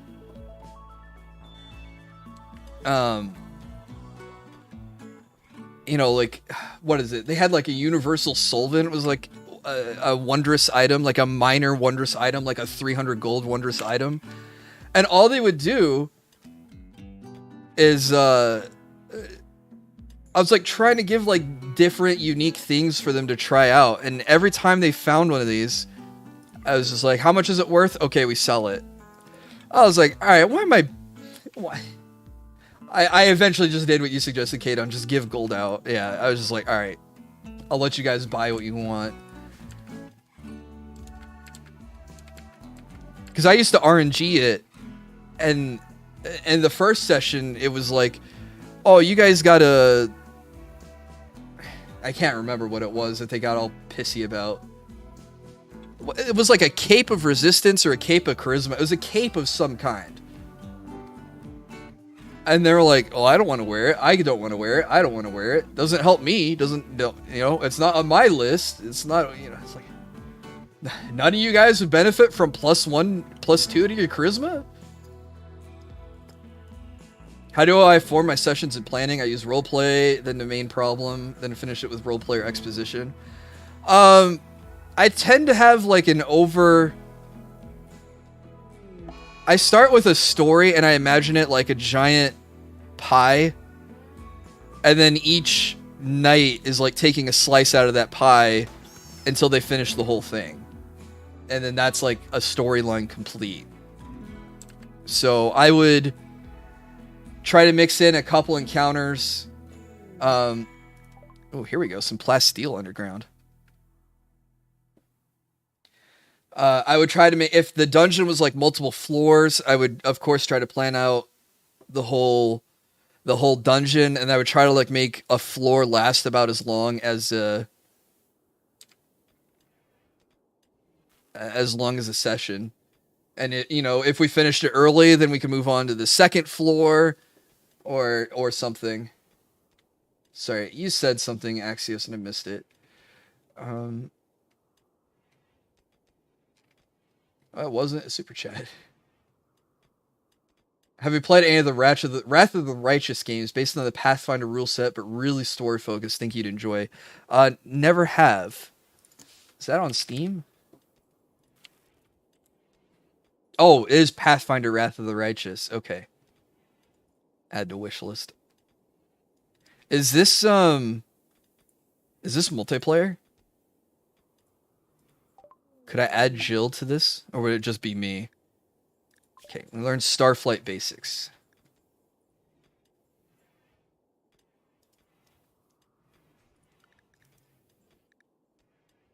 Do somewhat similar, have a start, mid, and end, fill in the blanks as I go. Yeah. Yeah, that's how I used to do it. I would print off, like, what was it? I'd have a list of like 20 boy names, 20 girl names. So if there was like a random NPC, because my players, they tried to trip me up. And if I say, all right, you go to the blacksmith, they would always ask, well, what's his name? And it's like, you guys hate role playing, but you're going to ask me the name of every NPC you encounter? I got so annoyed at this that I just printed off a list of random names, and I'd fill in the blanks next to the names as they went through. So it's like, okay, we go see the blacksmith. All right, the blacksmith greets you. They go, okay, great. Well, what's his name? And it's like, okay, fine. His name is John. I'd scratch that one off. That's the blacksmith, and just work my way down. The cannon was allowed to store one attack spell that could fire an enlarged version of said spell once per battle. Me, being the asshole warlock, put a modified version of Eldritch Blast. Seeing a massive Eldritch Blast echo a mysterious chant was the first 10 words of the Vaporeon copy. Pasta was cursed. As a result, we all agreed to give it a chance to do a little damage if we rolled too low when activating. I see, that's cool.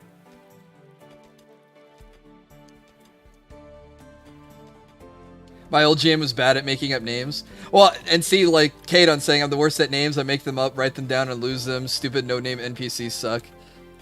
It just flabbergasted me that these guys would not roleplay. They hated getting in character. They hated describing their actions. They just say, well, I look for a secret switch.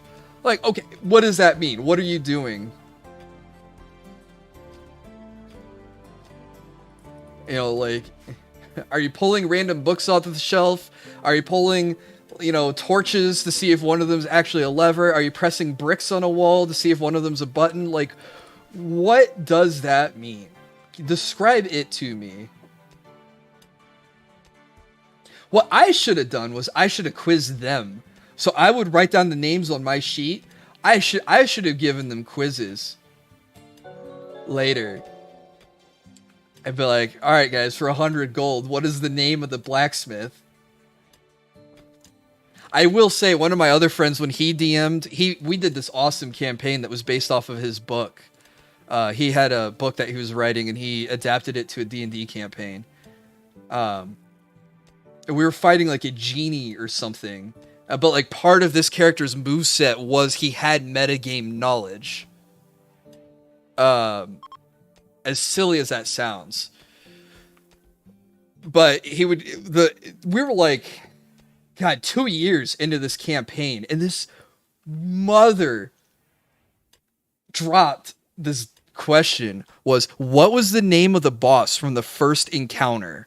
And we were like, from level 1? And he goes, yeah. I was like, the first person we killed? Who was that? And you know, we're like trying to think back. We're like, back when our stats were maxed out at 4, and at the time we had like 12s and 16s, it was like, oh my god, that was so many sessions ago. Who was the name of the first boss? We didn't get that one right. But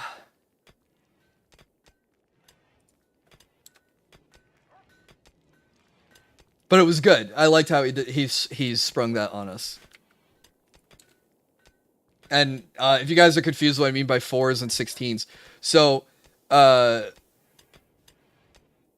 if you remember in Mass Effect, if you leveled up, your first level in a talent would cost you 1 point, and then your second talent would cost 2 points. So to level up something from 0 to 2 would cost you 3 points. That was kind of how this system worked. So, to go from 1 to 5 was 10 experience points in an ability. So when we were starting out at level 1, the highest we could have was a 4, which is 1 plus 2 plus 3 plus 4, which is 10 points.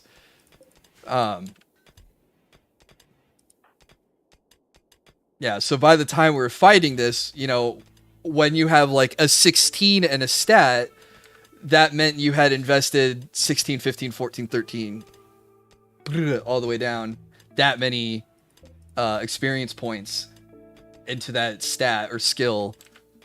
So that's why it was like, bro, that might have been a year ago. I mean, like, we were pulling out old character sheets and like hoping someone had scribbled the name and like the margins in the graph paper somewhere, this random name for the first boss we ever fought. And we didn't get that one. Yeah, I think those are some cool names, Rusty. I always just use the name generators online. Like Seventh Sanctum was one of my favorite websites when I was a dungeon master.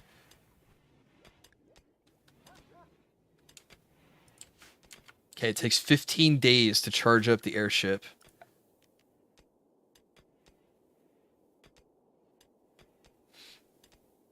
Excuse me.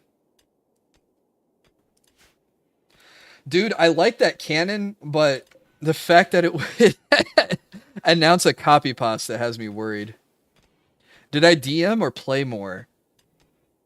When we played 3.5, I DM'd. When we played the diceless system that we did for my friend's book, he DM'd.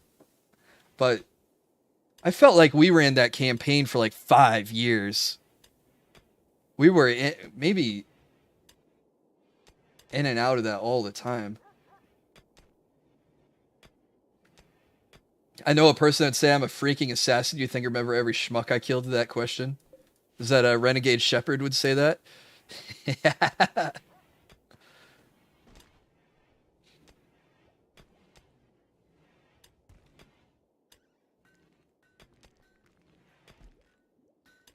A diceless system? How does conflict resolution work in that? So a lot of it would come down to it was very roleplay focused. So you couldn't just say, I hit the guy. You would, even if you had superior stats, if you couldn't describe how you were hitting him, where you were hitting him, the DM would not take that into account. Remember the system name? No, it was kind of my friend's invention.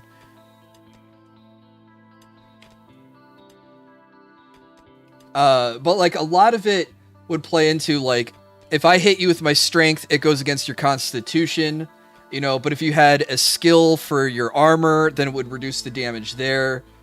You didn't have hit points. You had like a health indicator. So it was like healthy, hurt, wounded, bleeding, near death, and then dead.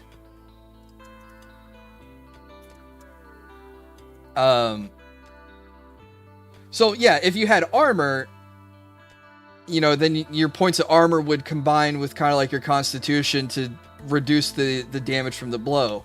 But the character could have, they could have a strength score, and then they could have a stat that represented the level of their weapon. They could have a stat that represented, like a substat from the weapon to represent like weapon focus. So like a higher critical chance. They could use, or if they saved up charges. This was something really cool. If there wasn't anything that you needed to do on your turn, you could DBZ charge up, for your turn, and you could charge up to 3 times. You could hold up to 3 charges. Actually, yeah, just think exactly like Octopath or Bravely Default. You could power up your turns, but you'd have to preempt it. It wasn't like Bravely Default where you could borrow against. It was like Octopath where you had to build up the BP, and you had to pass your turn in order to build up that point.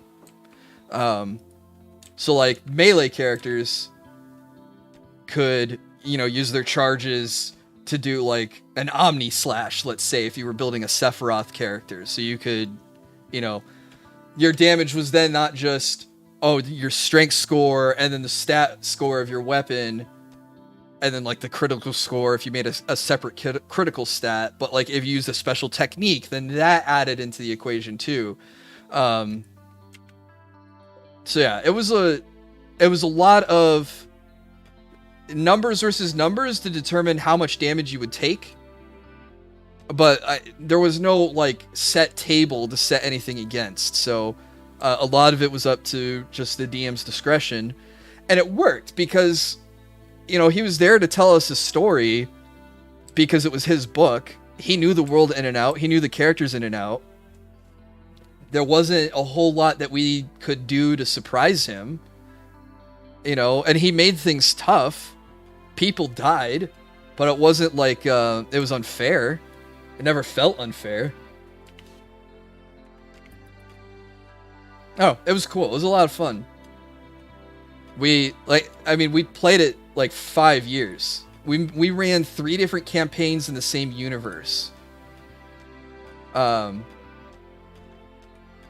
So we really enjoyed it. We liked our characters, and it was a good way to make our group of friends who hated role playing, to like he forced them through this system. He's like, look, we don't have dice to determine what you say or do. You have to describe what you say or do. And like one of my friends, he started off and he wanted to make like, he had some like magic and detective kind of dude, you know, but all he wanted to do was like blow people up with shadow magic. But by the end of the campaign, he had developed a romance with an NPC. He had built a relationship with one of the main characters from the story. He had he had developed this character from just like a concept and like 3 stat scores into this really neat, super cool dude. I don't know if that guy ever finished the book. We stopped being friends eventually. We just drifted apart. And then, you know, 2016 happened, and then I don't know if he ever wrote it. I hope he did. But he told me, like, my character, I played her so well that he decided to write her into the story. So that was cool.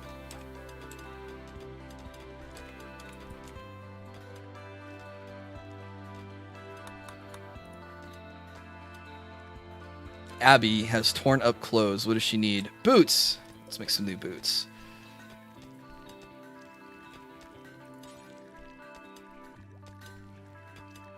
Boots.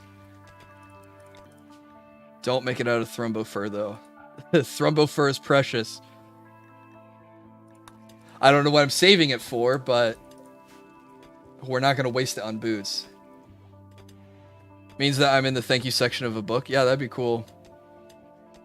I played my character so well that someone wrote them into the story. Yeah. My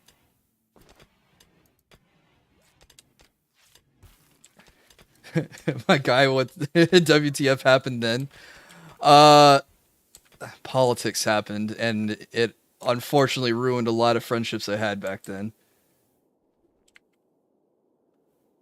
But it made it easy for me to accept a new job and move away from everyone. But by then, a lot of them had gotten married, had kids, moved away too. So our friend group just was lost to the ages. But I want to say politics was the first shattering of our friend group, and then it went from there.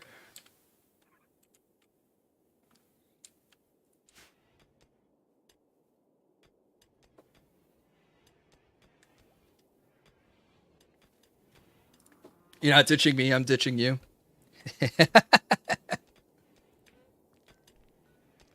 And just dissolved, huh? Well, like I said, part of it was politics, which is unfortunate. And I don't want to get too into that. But the other part was, yeah, I think almost everyone in my old friend group, when I last I did this thing earlier this year where like I texted every name in my phone book. Just one, to make sure if they were still the name with that number. And two, to make sure they were still alive, as morbid as that sounds, but and like one of them texted me back, which surprised me because I texted like 20 effing people. And I was like, either their number changed, they're dead, or they don't want to talk to me. But one guy got back a hold of me, and we chatted for a little bit, but like I tried to like keep the lines of communication open, but I was like, yeah, he still doesn't like talking to me. Okay, cool, whatever. But yeah, pretty much everyone got married, got new jobs, and moved away. So, you know,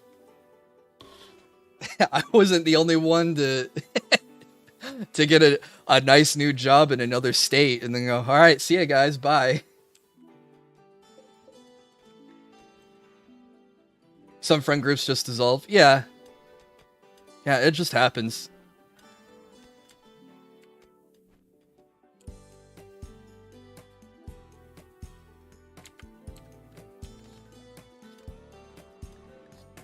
Okay, Abby, we made new boots for you. Okay, she's going to put them on.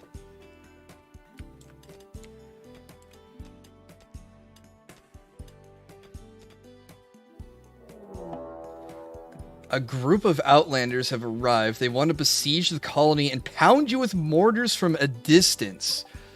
You can try to wait them out or go get them. Oh my god. They have gas masks. One of them has a heavy SMG.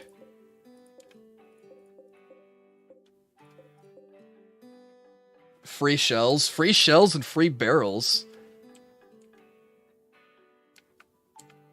There's so many. Yeah. All right.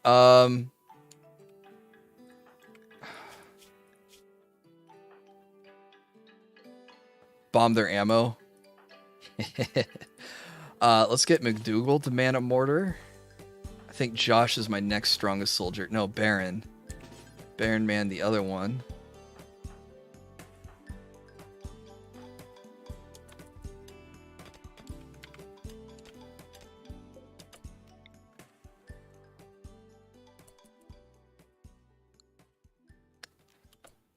Let's see. Who do we want to... Okay, we want to focus on Gregory.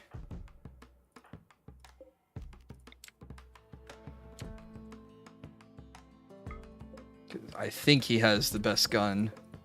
Wait, hang on.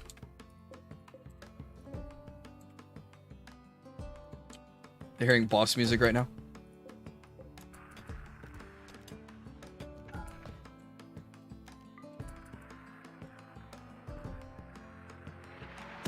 Oh! How did you miss?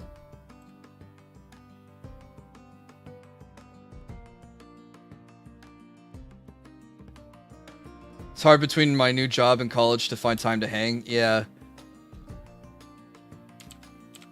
Okay.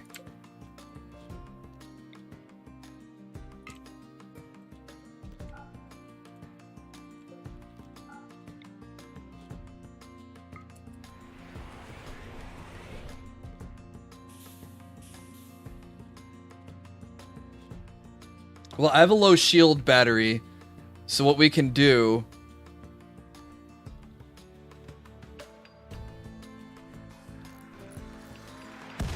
Oh, don't miss. Hit this one, hit this one, hit this one.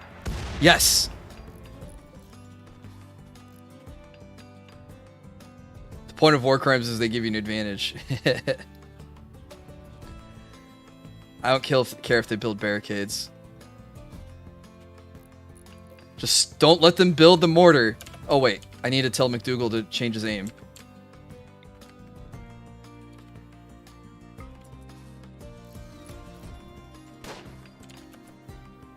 Yeah, they are setting up their stuff. Everyone get inside. They tried to shoot at Arizona. Okay, here comes the mortar shell. Oh! Ah! Okay, alright. We hit their ammo. What is this game? This is RimWorld.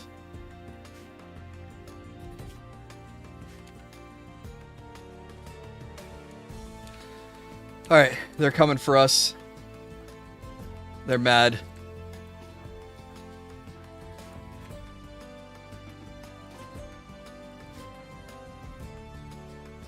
What's RimWorld? Colony Management Simulator.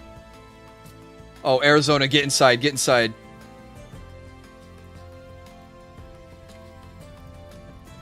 That was a good shot. We hit their ammo supply and it exploded and knocked out 2 of them? Yeah, 2 of them. Oh, her arm got torn off, so 2.5 of them.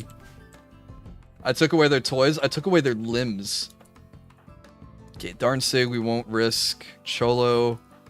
Mares. Oh, Josh is a good soldier. I need him. Karma. Javian. Javian. Merlin's a good soldier, right? Oh, no. Cicero? Okay, Cicero's a good soldier. Abby? Okay, Abby's an okay soldier.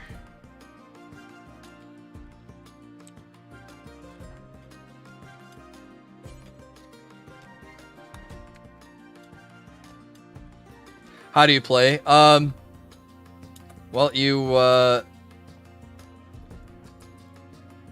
pick a spot to crash land and try to manage everyone's food and hunger and sleep.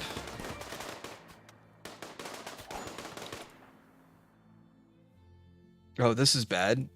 Wait. Oh my god, this grenade's gonna kill us.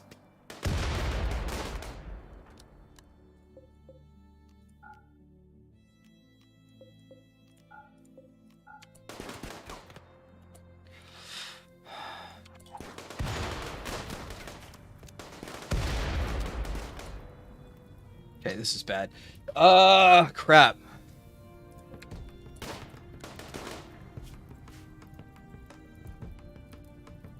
This wasn't supposed to be this way.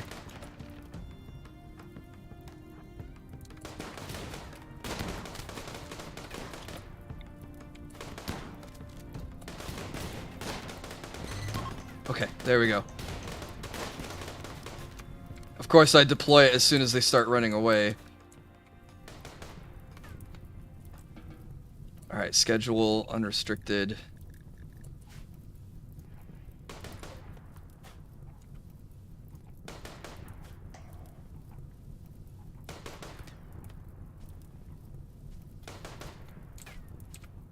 It's fine, do they have to go through the burning hallway? Oh, that's true, I guess. Alright, we managed to hold that. That went very poorly.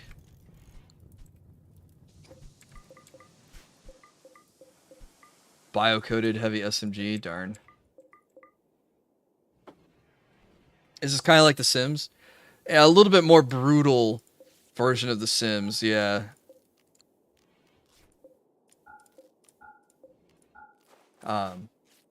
There's a lot of stats to keep track of for people, like their HP of their body parts, their needs, so food, sleep, fun, mood, their equipment. You gotta build things like temples, play areas, kitchens, dining rooms, bedrooms, your laboratories so they can work. Yeah, it's kind of like The Sims, I guess. If you've ever heard of Dwarf Fortress, it's also a lot like that. But with stabbing and shooting and psychic powers and alien insects and robots. Is this guy worth saving? Dead in 2 hours. Pyromaniac Night Owl. No, he can go. Free food, I'll take that. Free components, free barrel. Yeah, this is on PC. PC only. A lot of mods available to it too.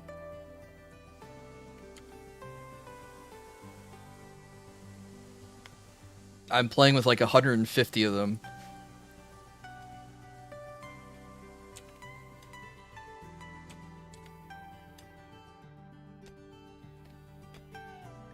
Alright, Merlin's clothes are scuffed.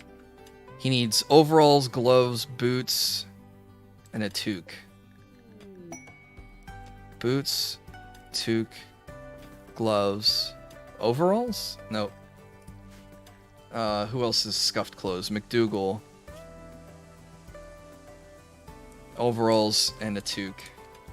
It's not PC only anymore. Oh, what else is it on? Alright, why do we want overalls?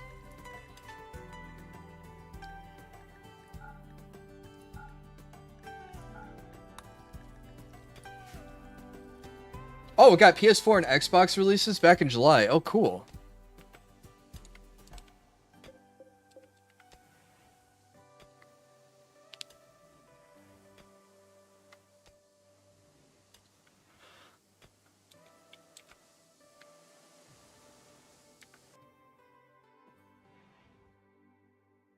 Don't you want your processor to last? Well, if I wanted my processor to last, I wouldn't stream and encode YouTube videos on it. We are, we do put some work on it.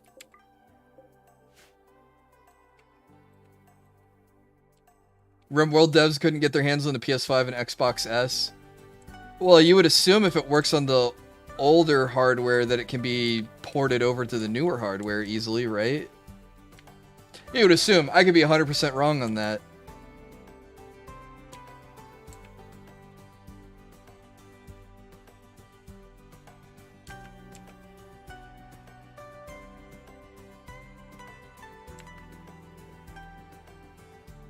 Got distracted by the girl with the dogs channel. CL's cheating on me. No, I'm kidding. Yeah, we got new stuff is coming in a few weeks too. So we're gonna have to build a spaceship. I think will be the easiest way to achieve victory for this world.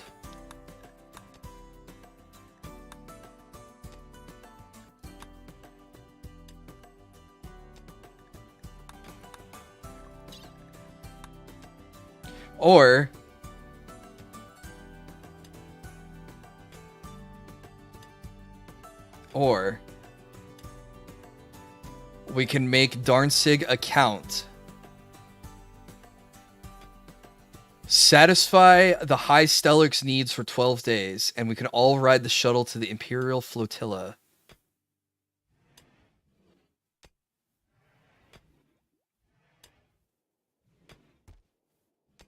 And we have to defend him.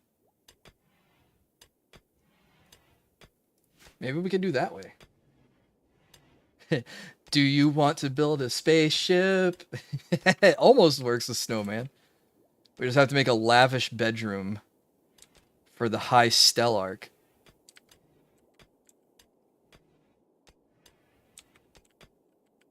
And then make better defenses. Have to fix all this nonsense. It's what I get for not building it out of uranium. Oh, speaking of uranium, we should hold these open.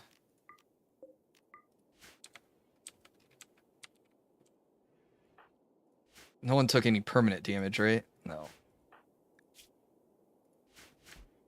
Just a couple gunshots, nothing too bad.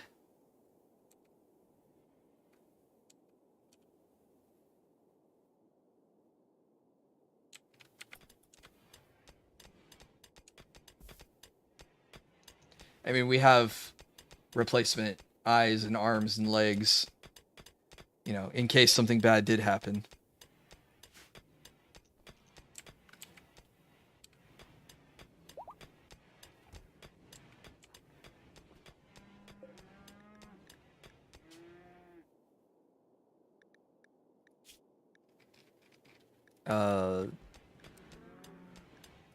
Wait, can we add smelt weapon details? Do forever and only biocoded? There we go. It doesn't have to be a spaceship.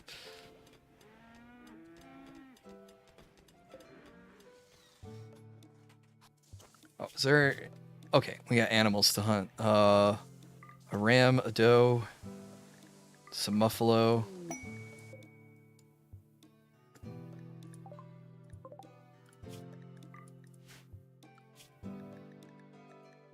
I don't need horses, so I guess we can hunt the wild horses for their meat. There was a period of time where the only meat we had was horse meat. And we had like 3,000 pieces of it.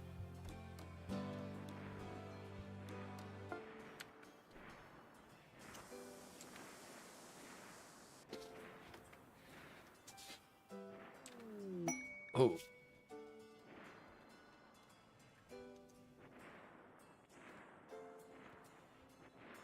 "13 desperate refugees are approaching. Their leader is called Blitz. They claim to have escaped an organ harvesting operation." Wow, in RimWorld? No kidding. He begs for permission to stay at Eureka for 9 days so they can rest and regroup. In return, they offer to work fight for free during that time. If you make them happy, they may join. Join? Oh, we might be able to get a lot of names off of this. But there's no way to know their true intentions. If you wish, you can kill, arrest, sell, or harvest them. Do I have enough space for 13 people? 4, 8. We can make it work. I was waiting for it to pop up. Oh well, I'll read it now.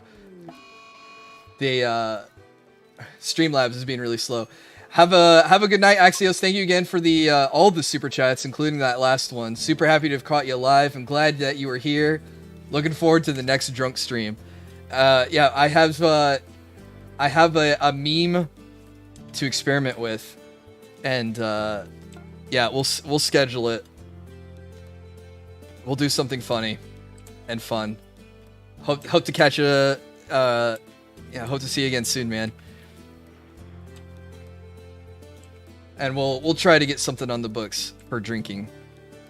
I think my last drinking stream, I was sick and I couldn't drink alcohol with the medicine I was on, so it kind of ruined the mood for a drunk stream. There he goes.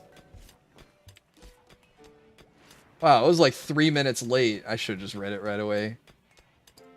Did I not read the other one before? Not NP. Oh, not multiplayer. Talking about Wrath of the Righteous. But if you're into D&D, seriously, pause your stream. Put Wrath on top. I promise you won't regret it. Damn, I'm sorry I missed that one. How did I miss that? It's not like it was going a mile a minute. Maybe I was just wrapped up in another topic. I'm sorry.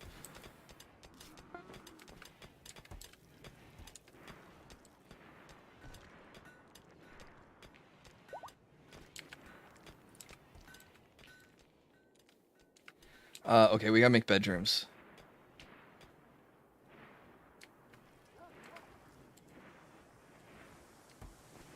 I was gonna kick these guys out, but...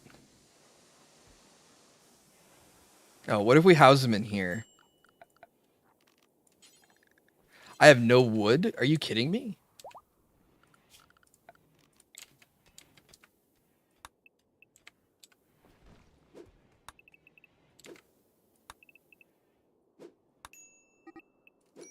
Merlin started a social fight and ended it.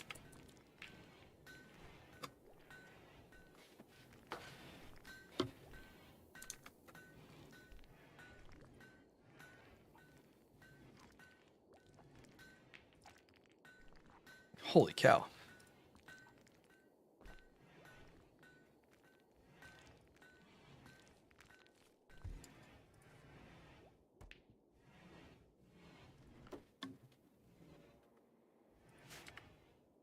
All right, there's all the horses.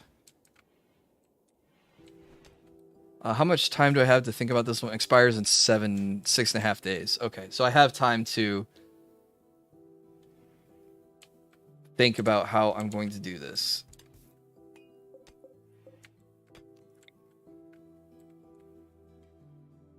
I don't want to give them just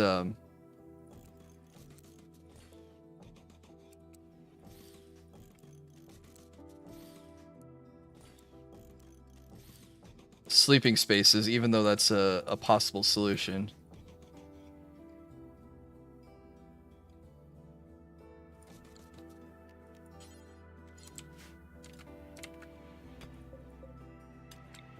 Make a couple bed spirals and...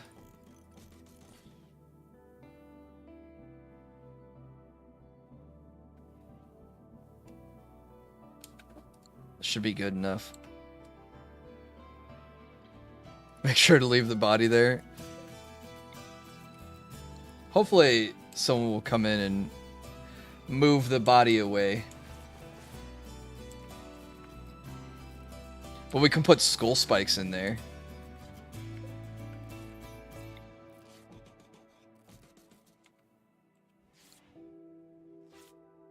Do not do bedrooms. They get a pretty big mood boost for private rooms. These are for the refugees. So they're going to be temporary colonists. There's gonna be 13 of them. I do bedrooms, but you can look at how much space I have. 1, 2, 3, 4, 5, 6, 7, 8, 9, 10, 11. And it takes up this much space. But over here, I can fit 8 people in this much space. Is that DLC stuff? Yeah, ideology. One of the memes that you can pick for ideology is to make your people charitable, I believe. So they added a whole bunch of quests that have this little hand symbol, this handout symbol. This is a charity quest. People with charitable beliefs will be affected by its outcome. So you'll get beggars that show up and will ask for like medicine and money and food. And in this case, I have refugees that just want to hang out for however long, 9 days.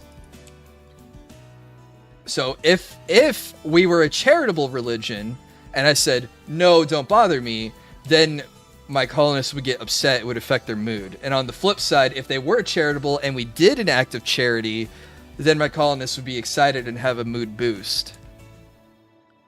So yeah, it's the ideology DLC quest.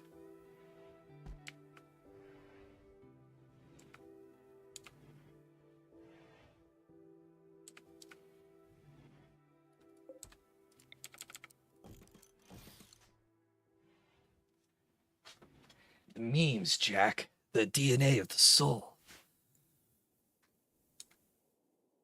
Haven't you been on the internet lately? The memes.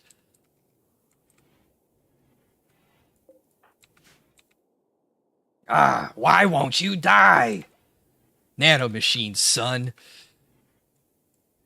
Oh, my throat's a little scratchy. I can't hit my jack as good as I normally would.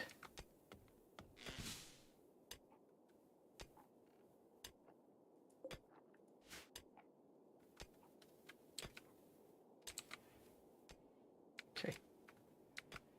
How many pawns do I have under my control? 18. We're gonna basically double. That's a Zentria meme now. What, the nanomachines?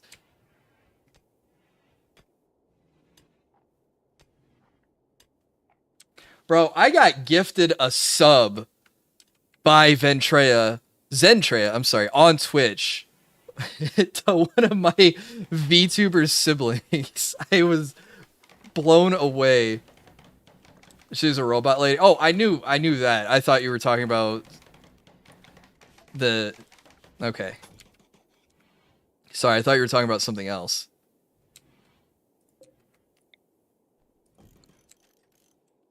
Boobot lady. Yeah, those are some serious badonkers.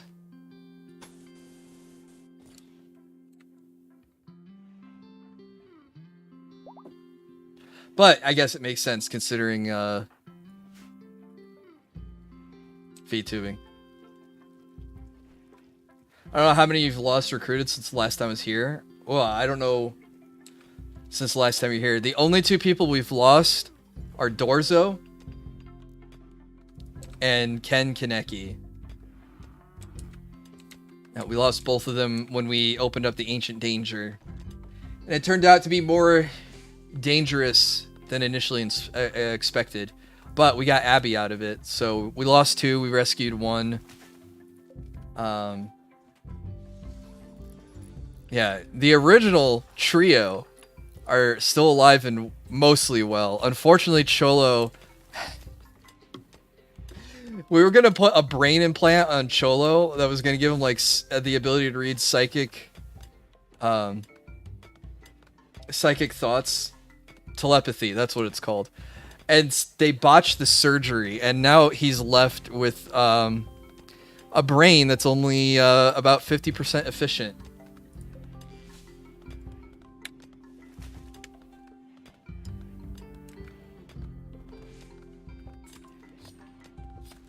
It's bittersweet knowing Raiden's voice actor got into some drama, but at least he got out a win. Yeah. Hey, what's up, Valor? I think I held the scalpel on that one. Oh, did you? Oh, I guess you did have you started off with a high medical. I could imagine you being the one doing it. Yeah, otherwise... I missed the 2 that were 8 and 7 days ago. Oh. Oh, last week's. When you try to get a 6 head and end up with a 2 head. Yeah. Look at Aura Master is a really good pawn, and he's nimble and tough and kind. Darnsig was probably having a mental crisis that day. It's possible.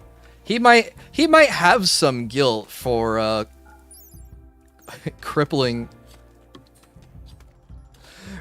Cholo mentally, but Cholo is still our moral commander. So yeah, even though he doesn't talk very good, we still follow him. He is the leader. I haven't used the leader speech because I don't think that would go over well. I'm too smart to have feelings. You are too smart. You're absolutely right. I'll get you meditating on your throne of gold and jade.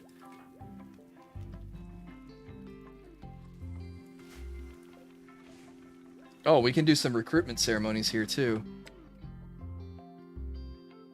Okay, we get these built up.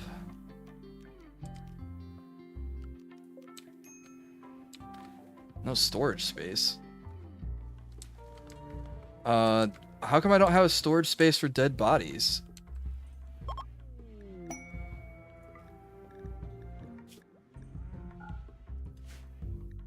Hey, they gifted 15 components. How about that?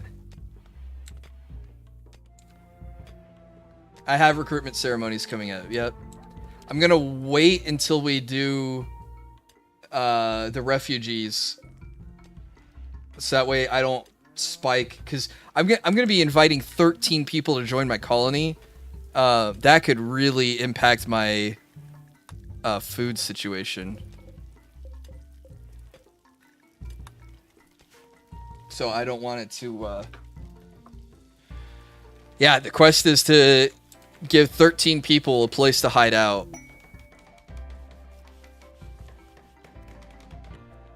And I don't want to shock my food supply that badly, so I'm going to invite 13 people in, hurt my food supply, and then later I'll do the recruitment ceremonies to get some guaranteed. Those 13 people better not be wearing black hoodies. Oh, I guess 13 is an unlucky number, huh?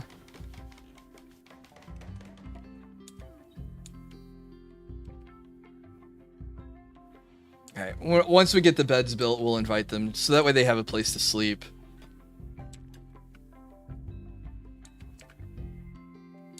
You know, we could... Hey, Rocky!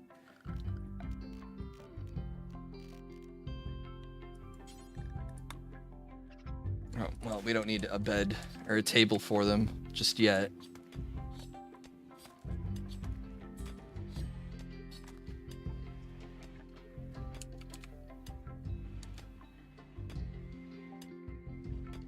Well, he woke up, shook off, and then walked away. And it's like he has a whole bully stick he hasn't touched.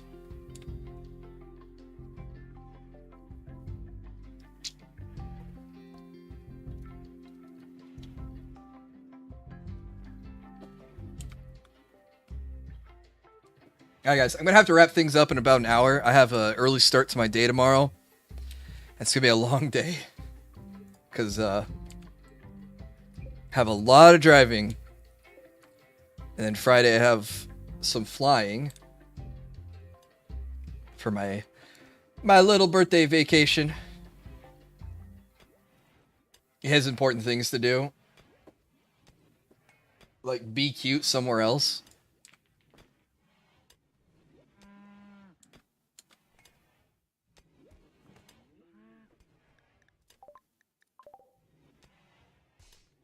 Hey, thanks, Fog.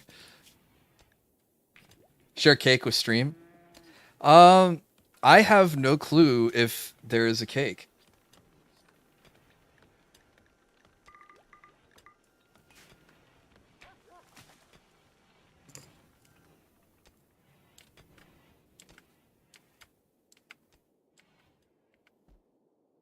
All I know is I'm taking, Rocky's gonna have a little vacation too. And then, I'm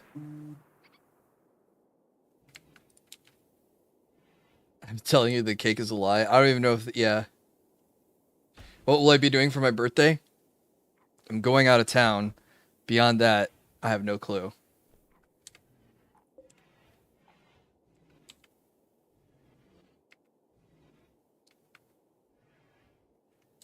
It's gonna be a surprise. It could be chill. It could be crazy. Who knows?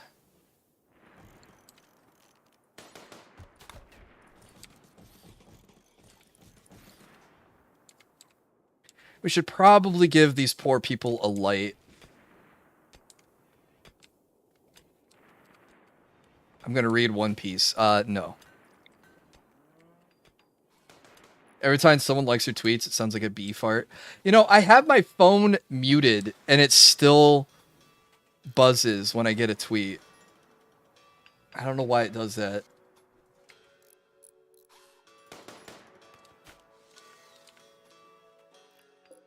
I probably just need to go to my Twitter settings and turn it off for my phone, because there is absolutely nothing that I could be tweeted that I need to know about right away. I check Twitter often enough anyways, that I don't need to be constantly reminded. Hey, check your phone. Hey, check your phone. Hey, check your phone. Oops.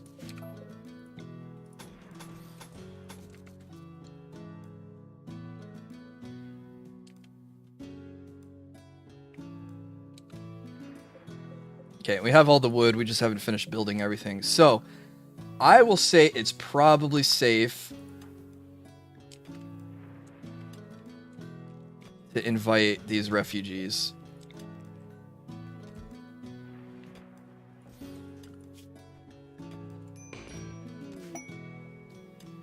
Look how tiny the UI shrank when everyone joined.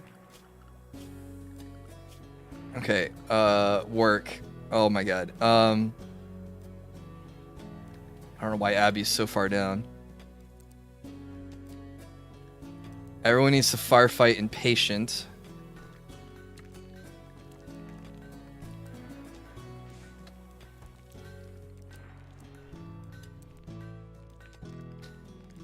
If I get attacked now, it'll be big. Yeah. Okay, cooking. Are any of you guys cooks? No? So don't cook. Entertainment.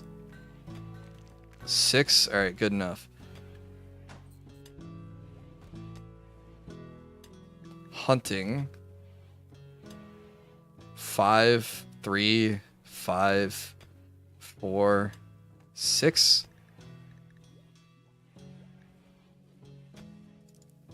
Actually, you know what? You don't need to hunt because you guys probably don't have guns. Construction. Yeah, go ahead and construct stuff.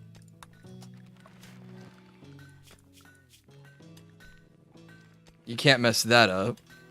Like, you can't work on high-level construction without the requisite skill.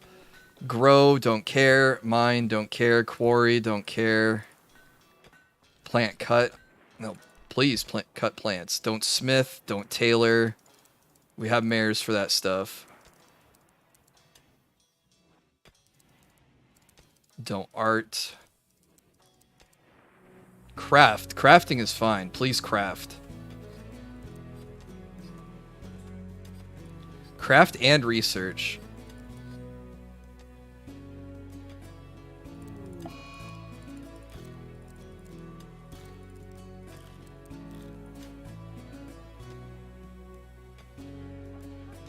Has high construction, botches a chair. Botches the wire conduit when laying electrical stuff.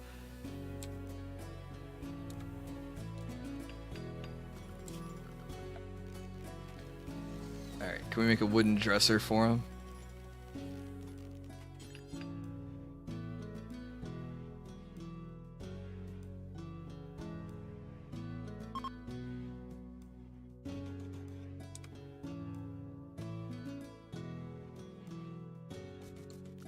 Alright. Messy, but it'll work. A military commissar from the Orange Empire is passing through.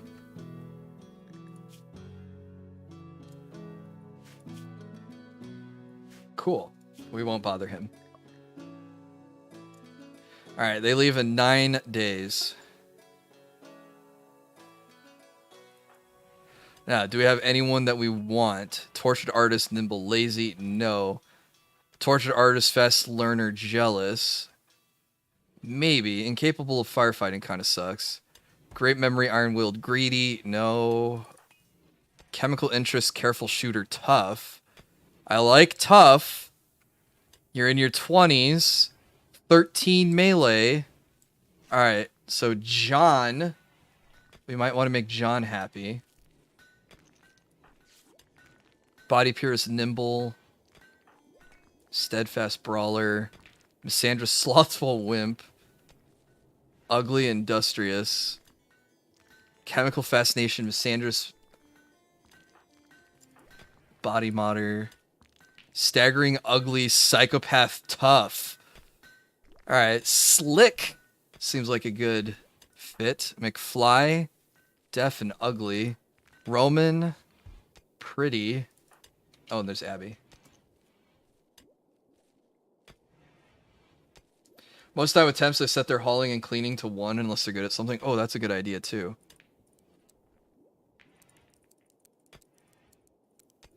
We'll have the cleanest colony in the entire rim.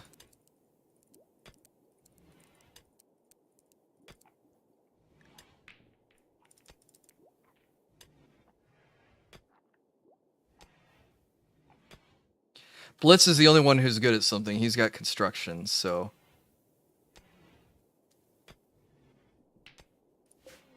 Ooh, bulk goods trader. Heck yeah.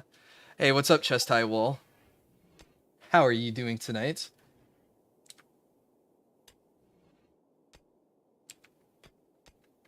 Okay. So almost all of them, plus some of my own guys, have some scuffed clothes. McDougal. Oh.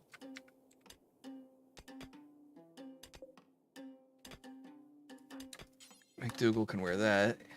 I can't get on the list. You have to type the right phrase. King Kage needs boots. Okay. So we're gonna make 16 pairs of boots.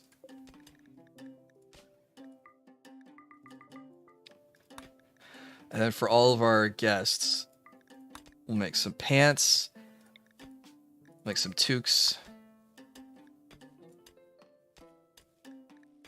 some gloves,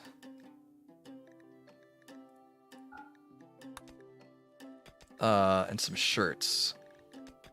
Button-down shirt.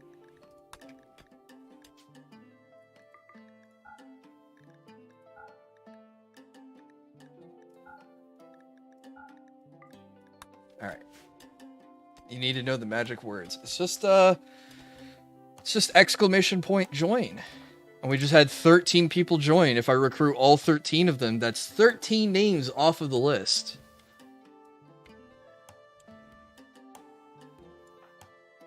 If I could make that happen, that would be amazing.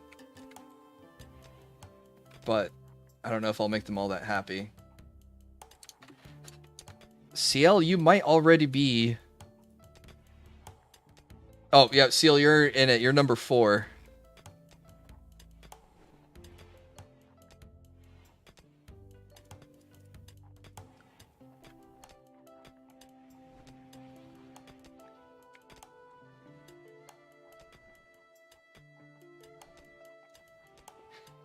You're just keeping the joke going, Chest High Wall.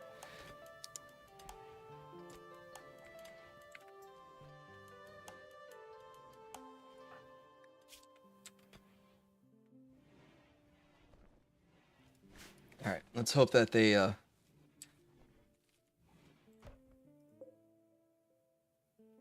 Let's hope they put on the clothes without having to be told.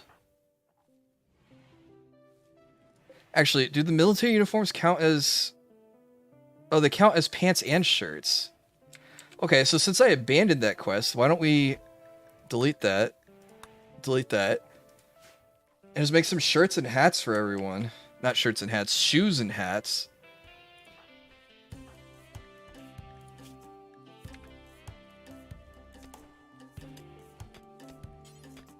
So put on a military uniform. You put on a military uniform.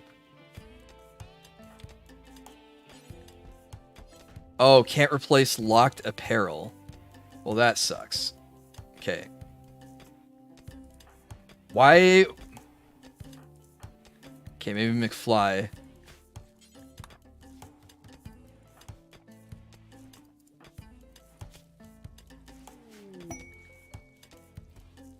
Oh, Abby has inspired surgery.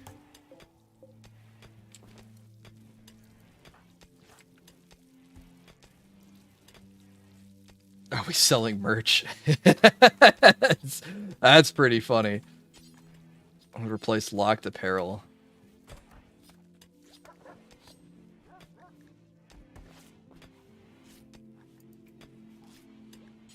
Alright, I guess we can re-add the pants and the shirts, but we'll only do 10.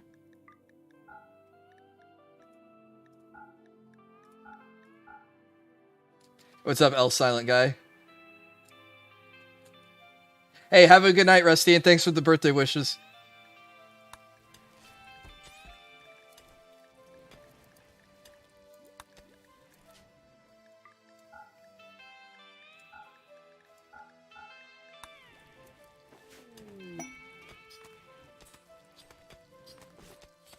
Alright, let's see who else needs cyclones. Needs to put on... Oh, locked apparel. Dang. This is silly. Alright, Phil with 2 L's. Locked apparel. Dang. McFly. I know we already did McFly. Mendoza. Locked. I'm gonna have to put my regular colonists in the, What's birthday? Whose birthday? My birthday's on Friday. I thought you knew that. I stammer.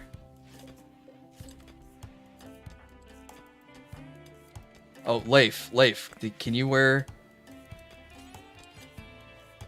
a military uniform? Yes, he can. Excellent.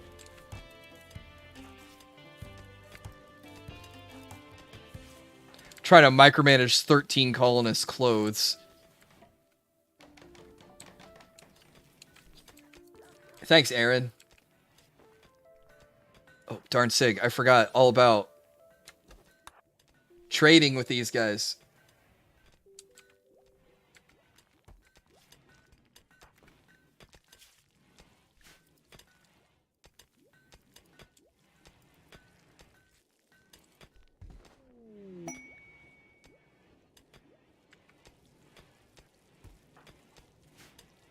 Man, I'm surprised that the game like locks them in like clothes that they don't want to wear. Oh, these guys aren't going to have anything good.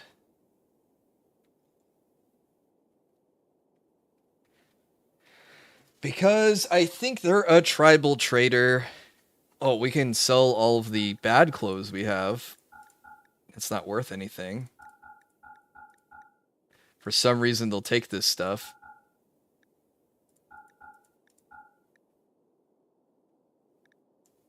$52, $49. Hey, what's up, Puro? 50, 49. 51, 49, 51, 56. Okay, that gets us some gold from them.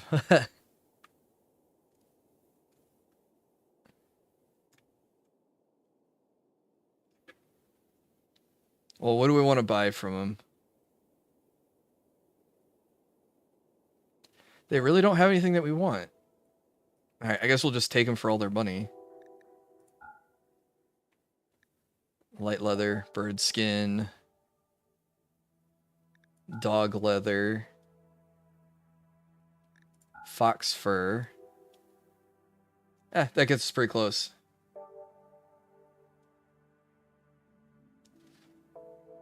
Is it John Mellencamp's birthday on Friday?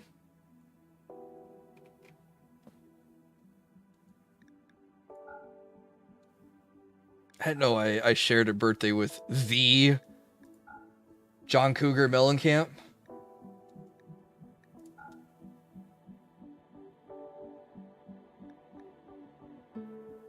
Could sell the jacket and the hoodie, probably.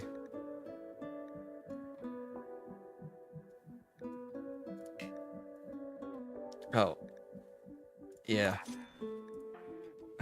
I can gift them the silver because I want to get the... my internet's still not good and I have some friends over, but have a great stream. Okay, hey, have some fun with your friends, Puro. Have a good night. Thanks for stopping by. Hey, what's up, Headless? Haven't seen you in a while. Hope you're doing well.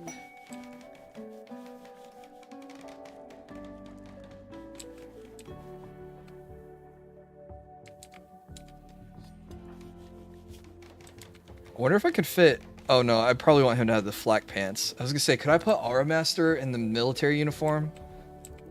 Been busy at work. Hey, no problem, man. I know how it is.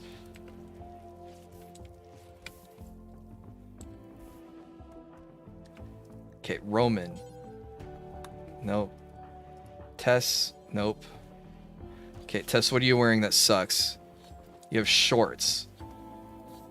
It's 10 degrees outside and you're wearing shorts.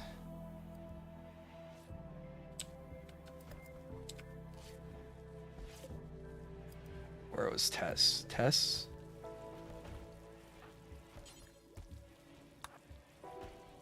They're comfy and easy to wear. Is your Rattata one of the top Rattatas? King Kage, what do you need to replace? Boots. Okay, well, we haven't made it to boots yet.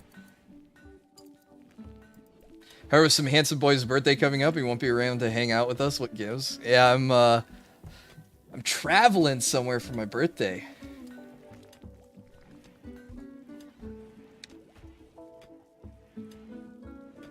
You know, if you're used to the freezing, that's not bad. I do that fairly often.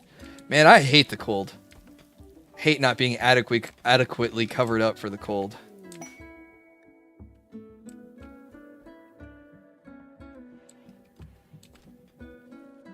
I'm also not a shorts person, so...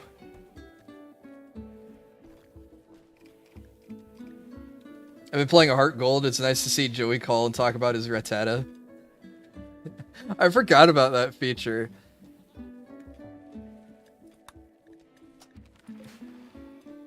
You could trade cell numbers with the Pokemon trainers, and they'll call you randomly. Hey, CL! My Rattata... I bought a bow for my Rattata. He looks really cute in it. Anyways, gotta go do homework. Hey, the bot's working. Headless, we got you in.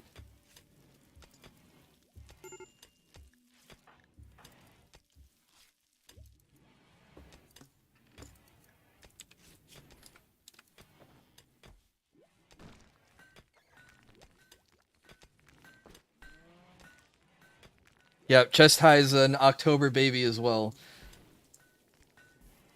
And I'm not outing it. He outed himself.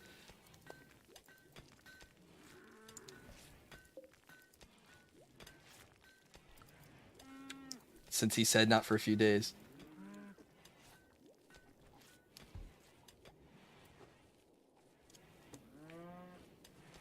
I think I remember there being a fisherman that you could get his... I think you could get the cell number of a fisherman in Heart Gold. And all he had was like 6 Magikarp. And it was good to level up like level 1 Pokemon that just hatched out of eggs. Because the Magikarp couldn't hurt them. So they could just sit there and scratch his Magikarp all day in the rematches. You forgot to say your line. That's right, Reggie. What in the heck? What's going on around here? Just some RimWorld. About a half an hour more of it, and I gotta wrap things up. You can't talk. Busy abusing Discord privileges. Uh-oh, what's going on in Discord?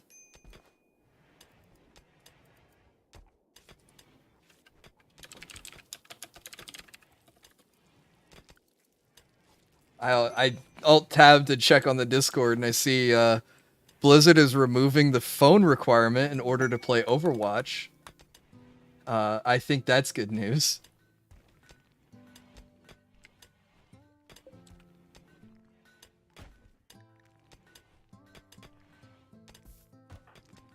Okay, I'm trying to put them in nice clothes, but they want to wear these silly skirts instead of my military uniforms that I have an abundance of.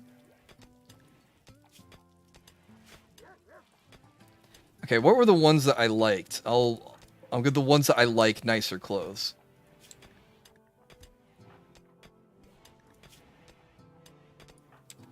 There was like 2 tough pawns. No, there was a tough pawn with a high melee. Yeah, John. Alright, John. What clothes do you want? You want some pants? Alright, I got some pants for you.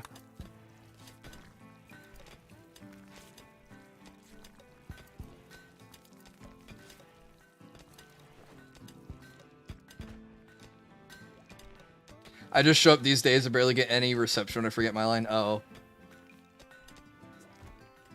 I like how in Heart Gold and Kanto, there's a trainer with a level 60 Magikarp. Oh, does it know, like, tackle?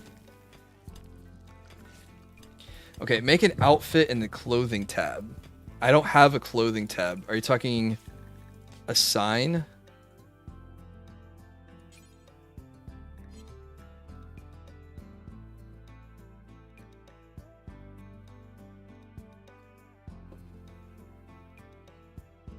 It knows flail.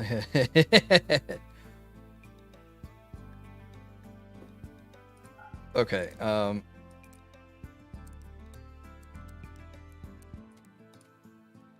if I do 50%, they'll take it off if it's below, right?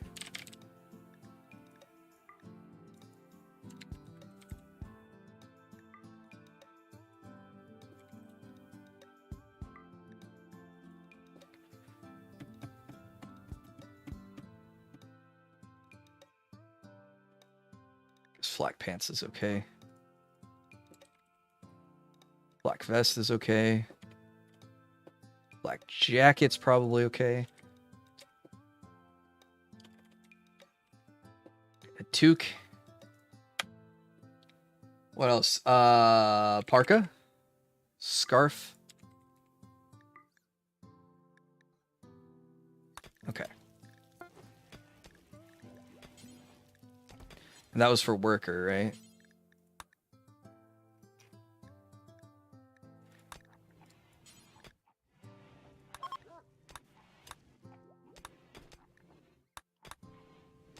The only one we can't do is Karma. Arrow has armor. McDougal, Arizona, Mares, Cholo, Darn Sig, and Aura Master all have stuff.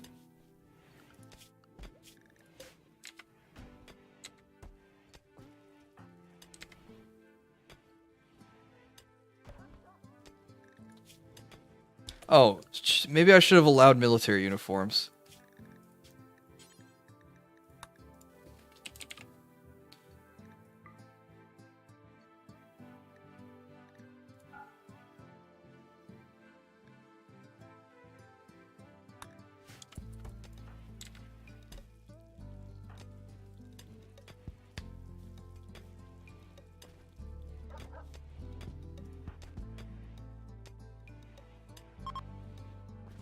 Alright. I don't like micromanaging the clothes, so if the outfit works, that's great.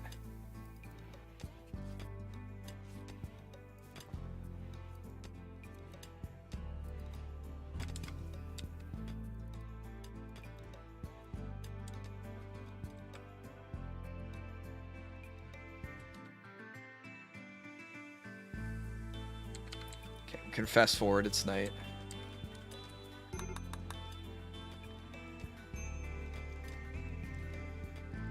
Why won't King Kage put on new clothes? Did I not assign him worker? And I said 50% below, so why is he... Am I gonna buy the DLC? Heck yeah.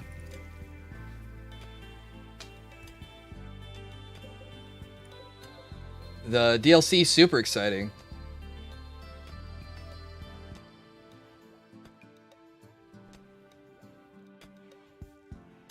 I just came by to wish you a happy early birthday and wish you well in your break. Hey, thanks so much, Reggie.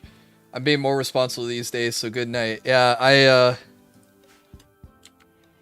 I'm not going to stay up too late tonight, so that's why I'm going to end the stream in like 30 minutes. But hey, thank you for the birthday wishes. Thank you for hanging out, and yeah, we'll be back next week, so we can chat then. Also, I don't have a video coming out every day, but I've got a couple of videos coming out. Couple of shorts, couple of edited things. I'm trying some new stuff out. So one of them is a meme video. And another is a little ASMR treat for you guys. If you follow me on Twitter, you've already heard it. All right, Donkey wants to join us. Steadfast brawler, high medical, high intellect. 26 years old, no health issues. Well, I did want to have as many names as possible in this playthrough, so we're going to accept them, and then I'm going to pick a name. All right, what are we renaming Donkey into? Pick random user. Hey, Silent Guy, you won. Silent Guy.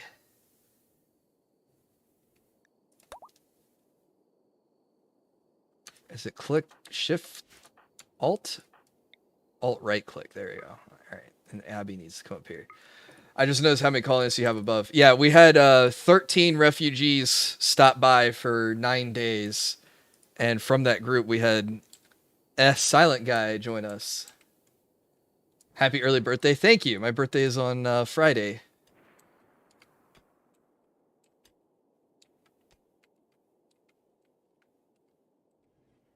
I will be 1 year older and 1 year wiser.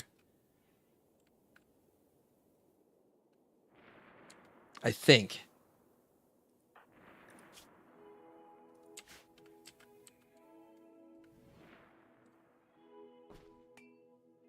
There was another video I wanted to record, but I couldn't get the script.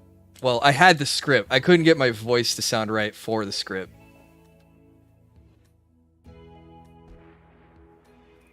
But I really wanted to record the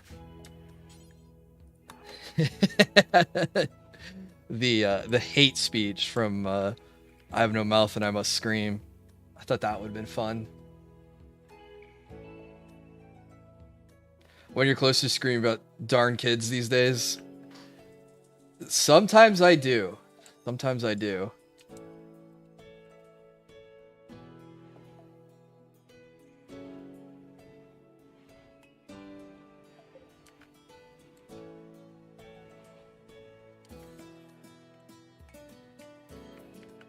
I don't get Zoomer humor. And I try.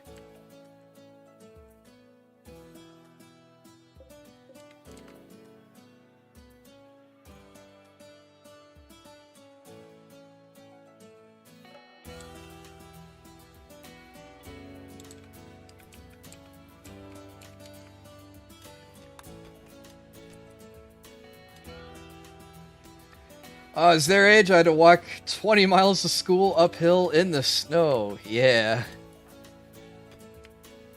When I was their age, we actually had schools. It wasn't this home learning or whatever the pandemic created.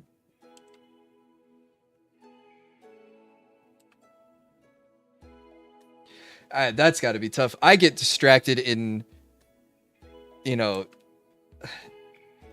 computer meetings, you know, where it's like, oh, everyone's signed in on their webcams and stuff. Like, man, oh my gosh, how am I supposed to pay attention to this for 45 minutes? And it's like, oh, some schools are completely remote. And I'm like, okay, I can't imagine some poor kid, a third of my age, trying to pay attention.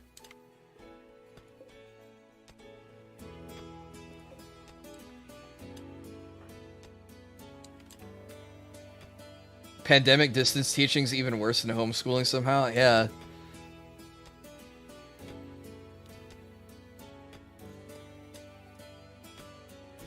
Oh, we have a battery. I forgot. We need to install this somewhere. Oh, this is outdoors. That won't work.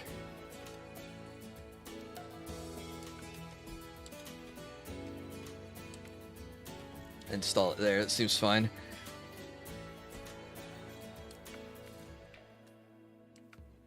Yeah, I remember when I was going through school, we always said that the homeschool kids were weird, but now it's now it's gonna be the homeschool kids are gonna be normal, and the remote learning kids are gonna be the wacky ones.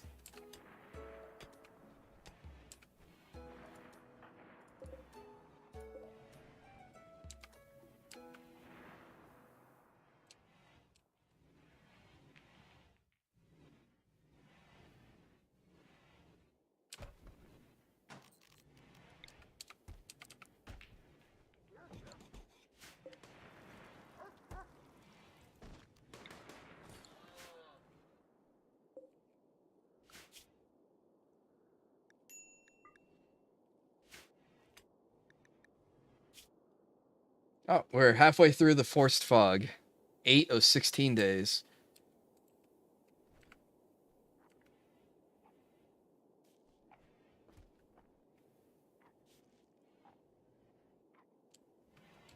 Okay, it'd be cool if we could get another recruit from these refugees.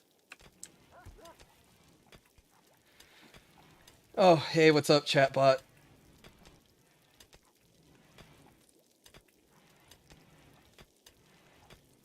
I don't know what it is, but there's like a latency with YouTube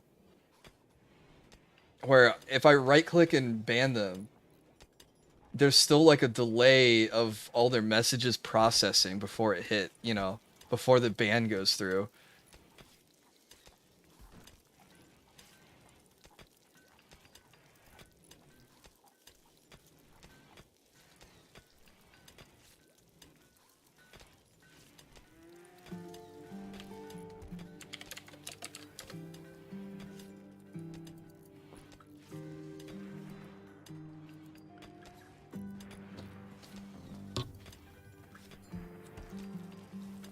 Oh, someone's lighting up. I didn't know we had a smoke leaf hanging around.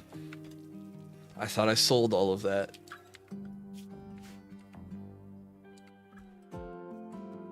You know what I should do? Since I have the refugees all over here, if they turn on us and they bust out through this door, what if I had a turret just like back here? Ready to cover the only doorway.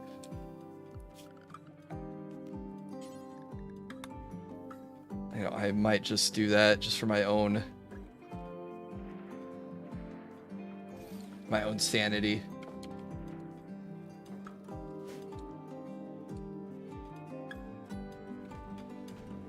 Yeah, you guys are welcome to stay here. Just don't mind the the automated machine gun pointed at your door. Why is it there? Don't worry about it.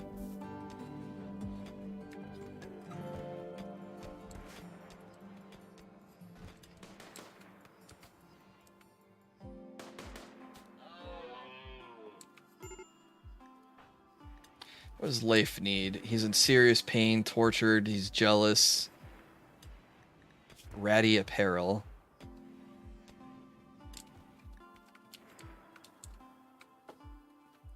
Kind of distracted with your writing? No big deal. It's good that you're being productive and not procrastinating.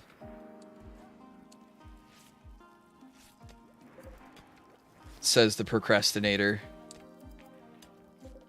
when it comes to editing. I have 4,600 slate blocks.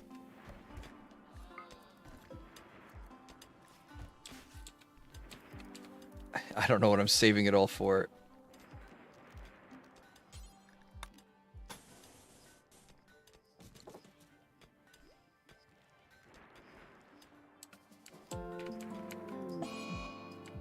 Oh, Leif is having a tantrum.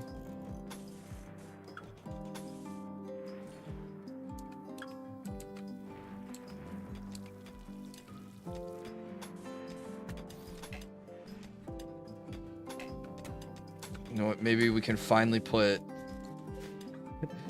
stone floors in our freezer. So that way all our food isn't sitting on cold dirt.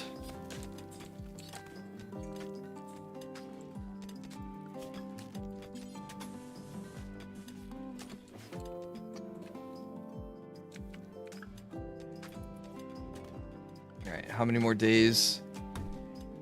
7 more. Oh, we've only held on to them for 2 days. How's our food supply handling? 80 of 100. Oh, we're stockpiling ingredients, so maybe I can do a recruit festival. And it won't shock the system too much.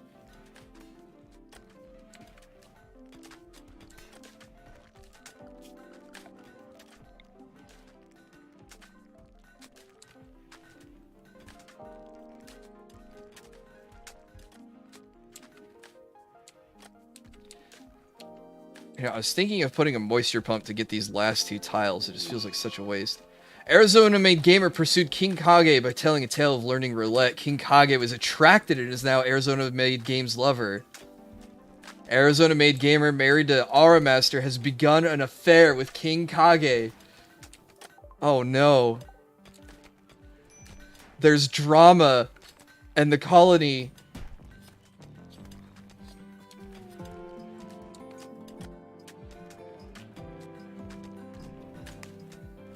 After 3 years,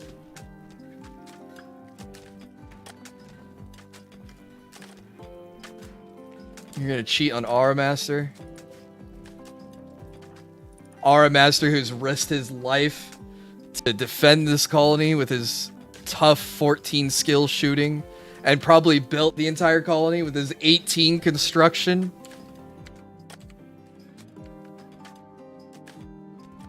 Bots getting in on the drama, yeah.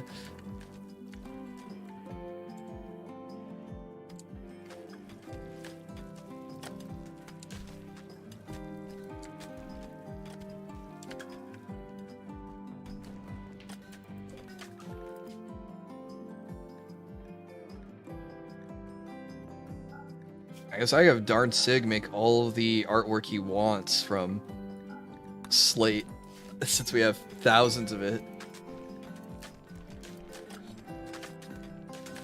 As a suffering, tortured artist, Leif has experienced an inspiration. Persona Core offer.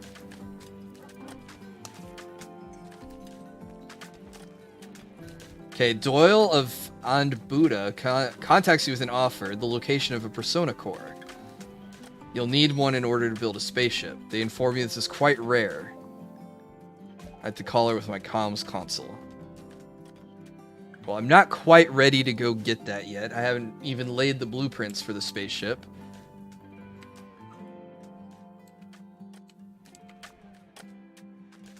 And I still might pursue the royalty ending.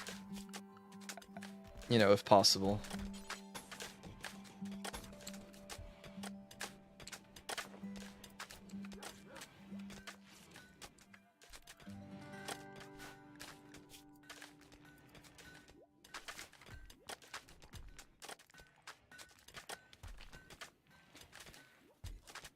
Well.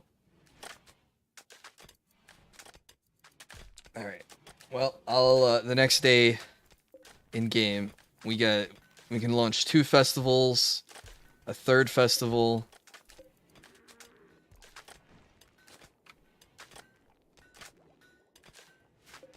Yeah, 3 festivals. 3 chances to get 3 names. We have 1 bedroom available for it.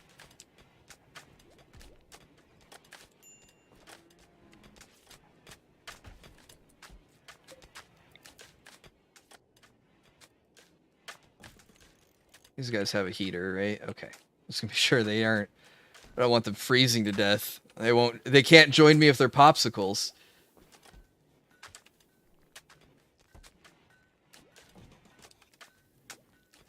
Now there's an affair in my colony. Wow, that timing is crazy.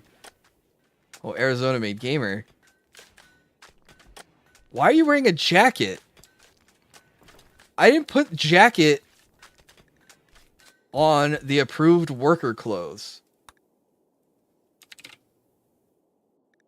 No, no, no. On the other hand, they can't leave with their popsicles either. That's true.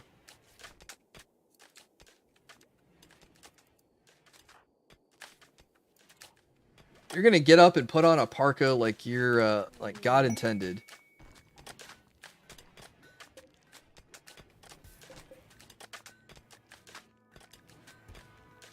Actually, speaking of parkas.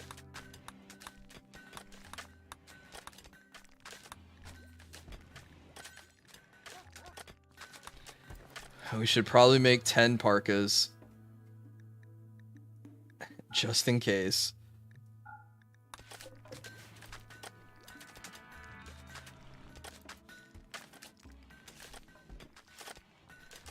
Alright.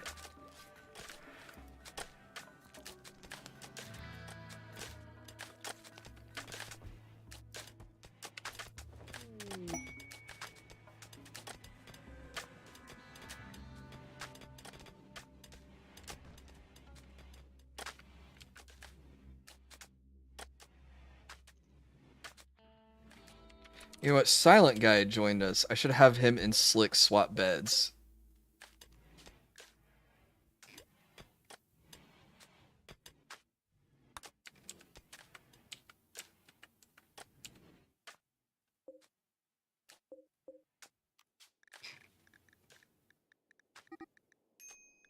Oh, Silent Guy got into a fight with Conkers.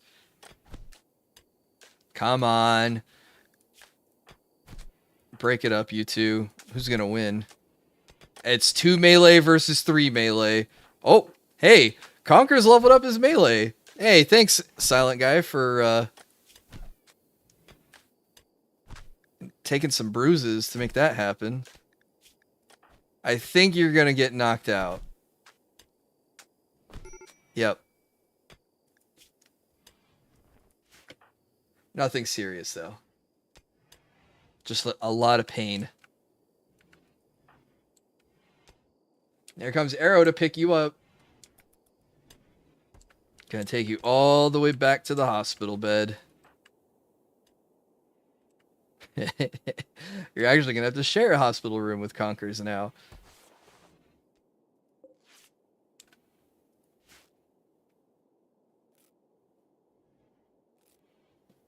Maybe that'll get you two to get along. How many bruises you take? 1, 2, 3, and 3 is 6, 7, 8, 9, 10, 11, 12, 13, 14.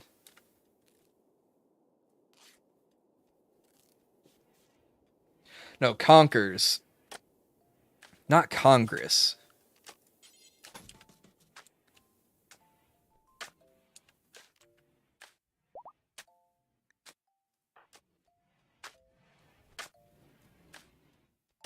I swear Wormwold is funny. I remember that one colony, a father and daughter fought over an insult.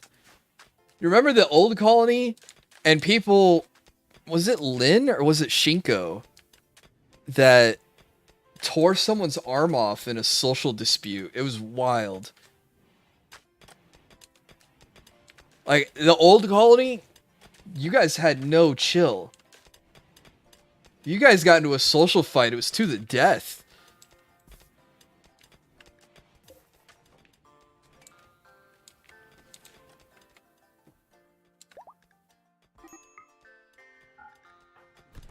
Well, speaking of a fight, Arizona's taking out his frustrations on Blitz. Oh, Blitz tried to convert Arizona-made gamer to his ideologian. Well, that'll get you a one-way ticket to Pain Town.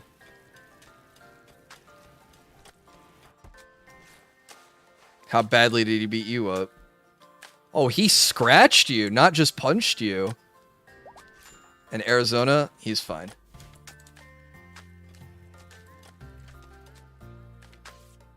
Alright, when he gets patched up, we'll do the ceremony. Alright. Are you guys ready to begin a just fair?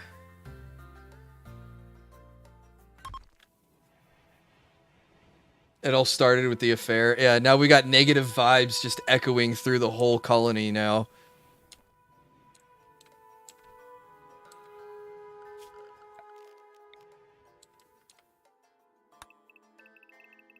Everybody's mad at everybody.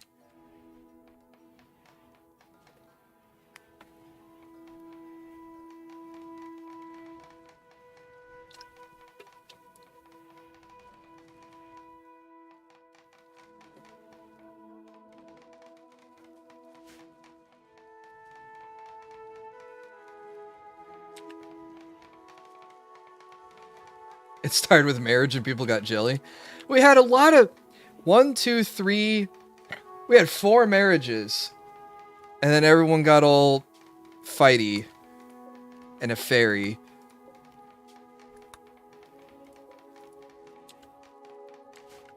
It was nice. I was going to have half as many bedrooms because you guys were going to share them.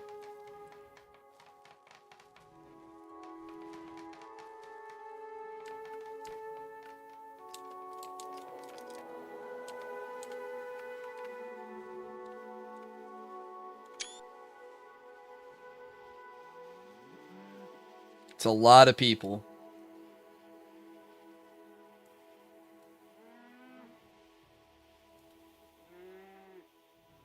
Oh, Karma Kid should probably try to convert Silent Guy to our ideologian. Karma Kid, where are you? There you are.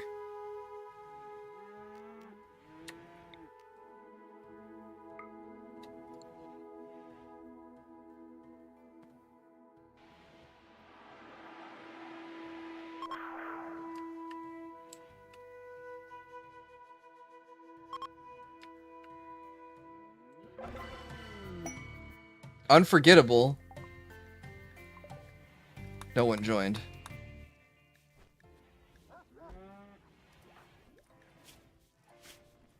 Telling everyone to read the Bible.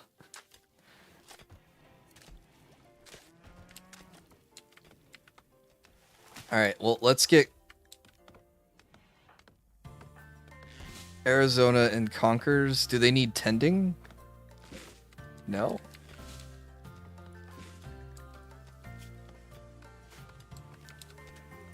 Alright, we got one more festival.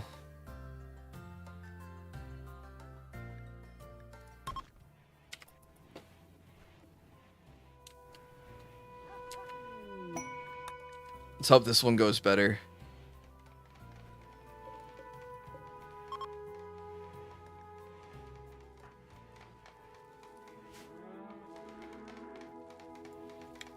Alex tried to convert Karma Kid. Karma Kid's certainty fell from 199%.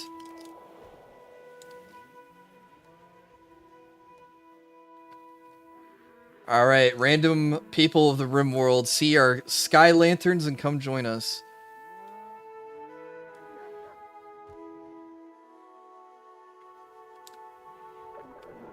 Terrible. Alright.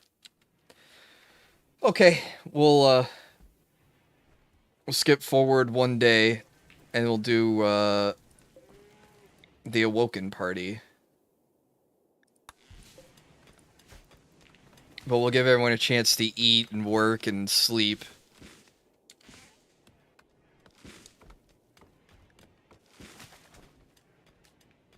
Abby and King Kage need new clothes. Still wearing crappy boots. Oh, we haven't gotten to making boots yet. All right.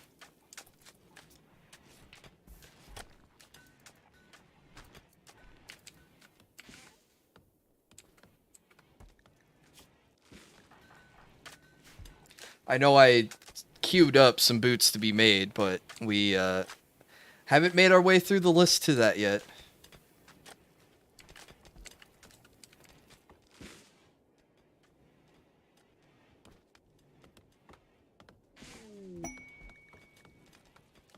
We're still making toques.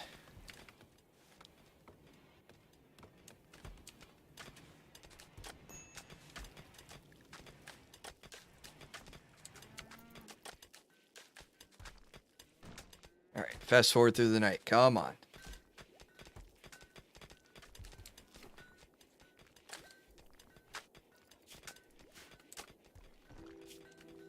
Oh, we got elk that we could hunt.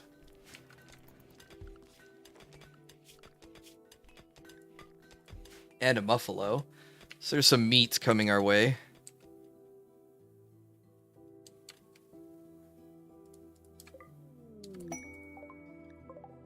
Visitors? Alright. We'll just try to make them happy. Maybe they'll leave us some components again.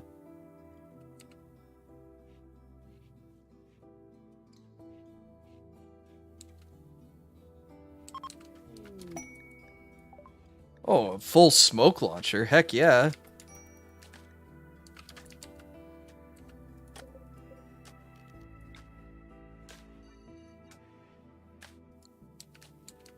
I'm running out of storage again.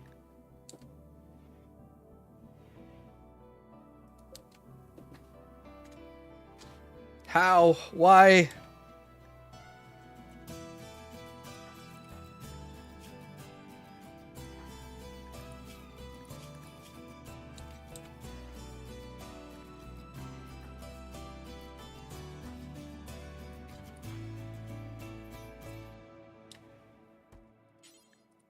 The shelf update can't come fast enough. Yeah.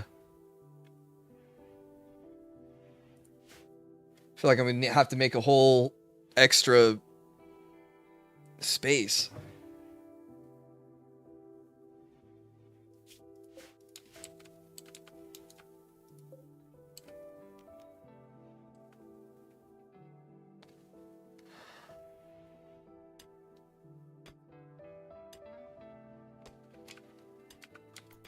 Excuse me, sorry.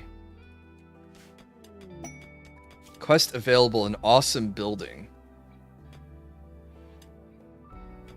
Oh, here we go.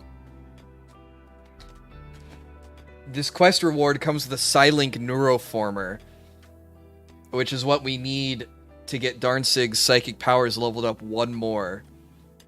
And then he can learn Neuroquake and Far Skip. I think we have Far Skip. If we don't have Far Skip, then we can try to teach it to him.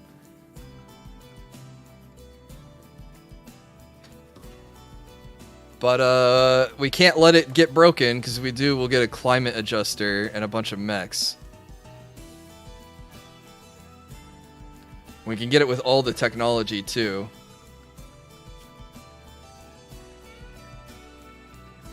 Jetpacks especially would be cool.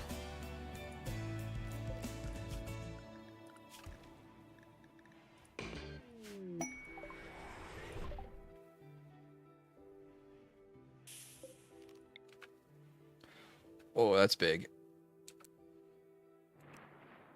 Oh, crap. I can't fit it.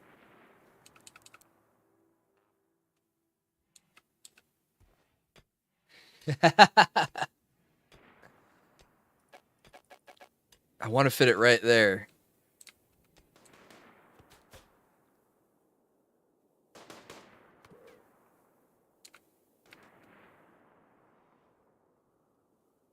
One, two, three, four, 5,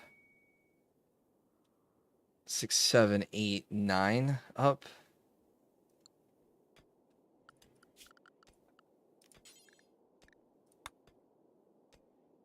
Actually, I got. What do I use? Uranium or slate? Slate, we're down to 1,000. but we still have tons of it. So, say down to 1,000, like we're running out. Run up 10.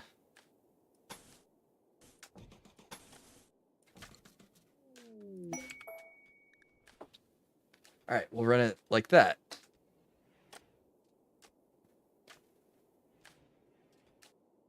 And then we'll knock down this wall.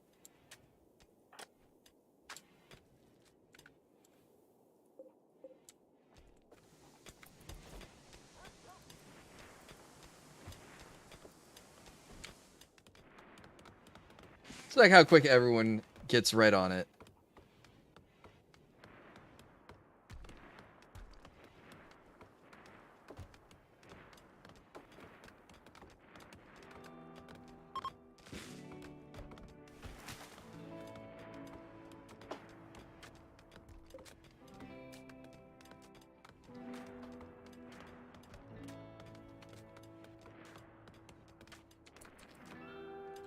Oh, we were going to do one more festival. Alright. Quick, everyone, let's go have a party.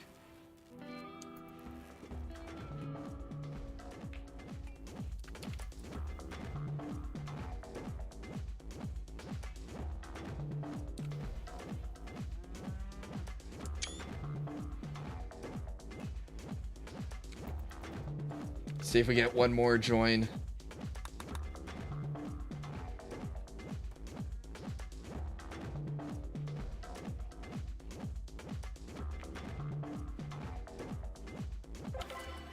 Oh, it's fun. No join offer. Well, that's too bad.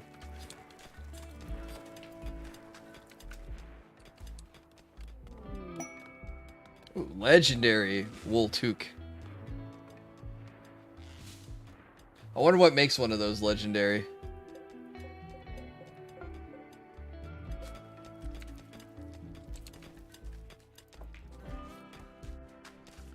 Okay, I'm gonna take everyone down one on quarrying. We've gathered up a ton of stuff. We need to work on some other stuff.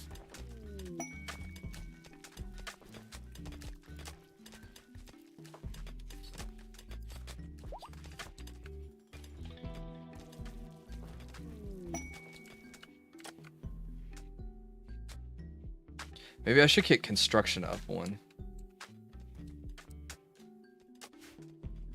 Get everyone,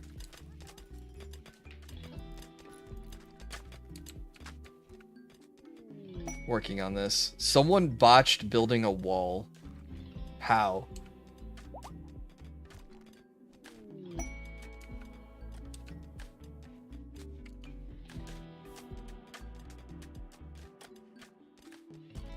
Just put one brick on top of the other.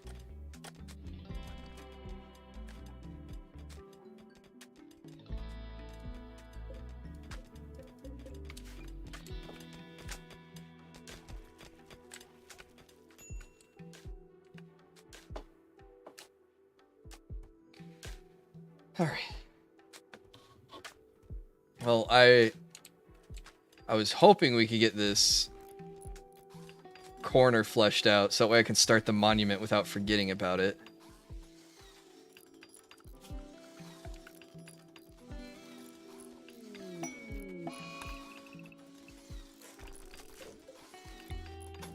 Death Muffalo. Malnutrition. Oh. Oh, what did I just accidentally close? Oh, Masterwork boots.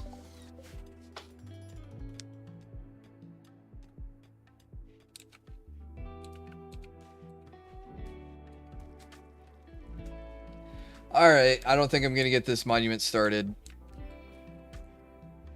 I have a lot more other construction projects that they're probably gonna work on. So, we're gonna wrap things up here. Call it a night. So that way I can walk Rocky and get some sleep for work tomorrow. But I hope you guys had fun. I hope you guys are excited for the new expansion coming out. I know I am.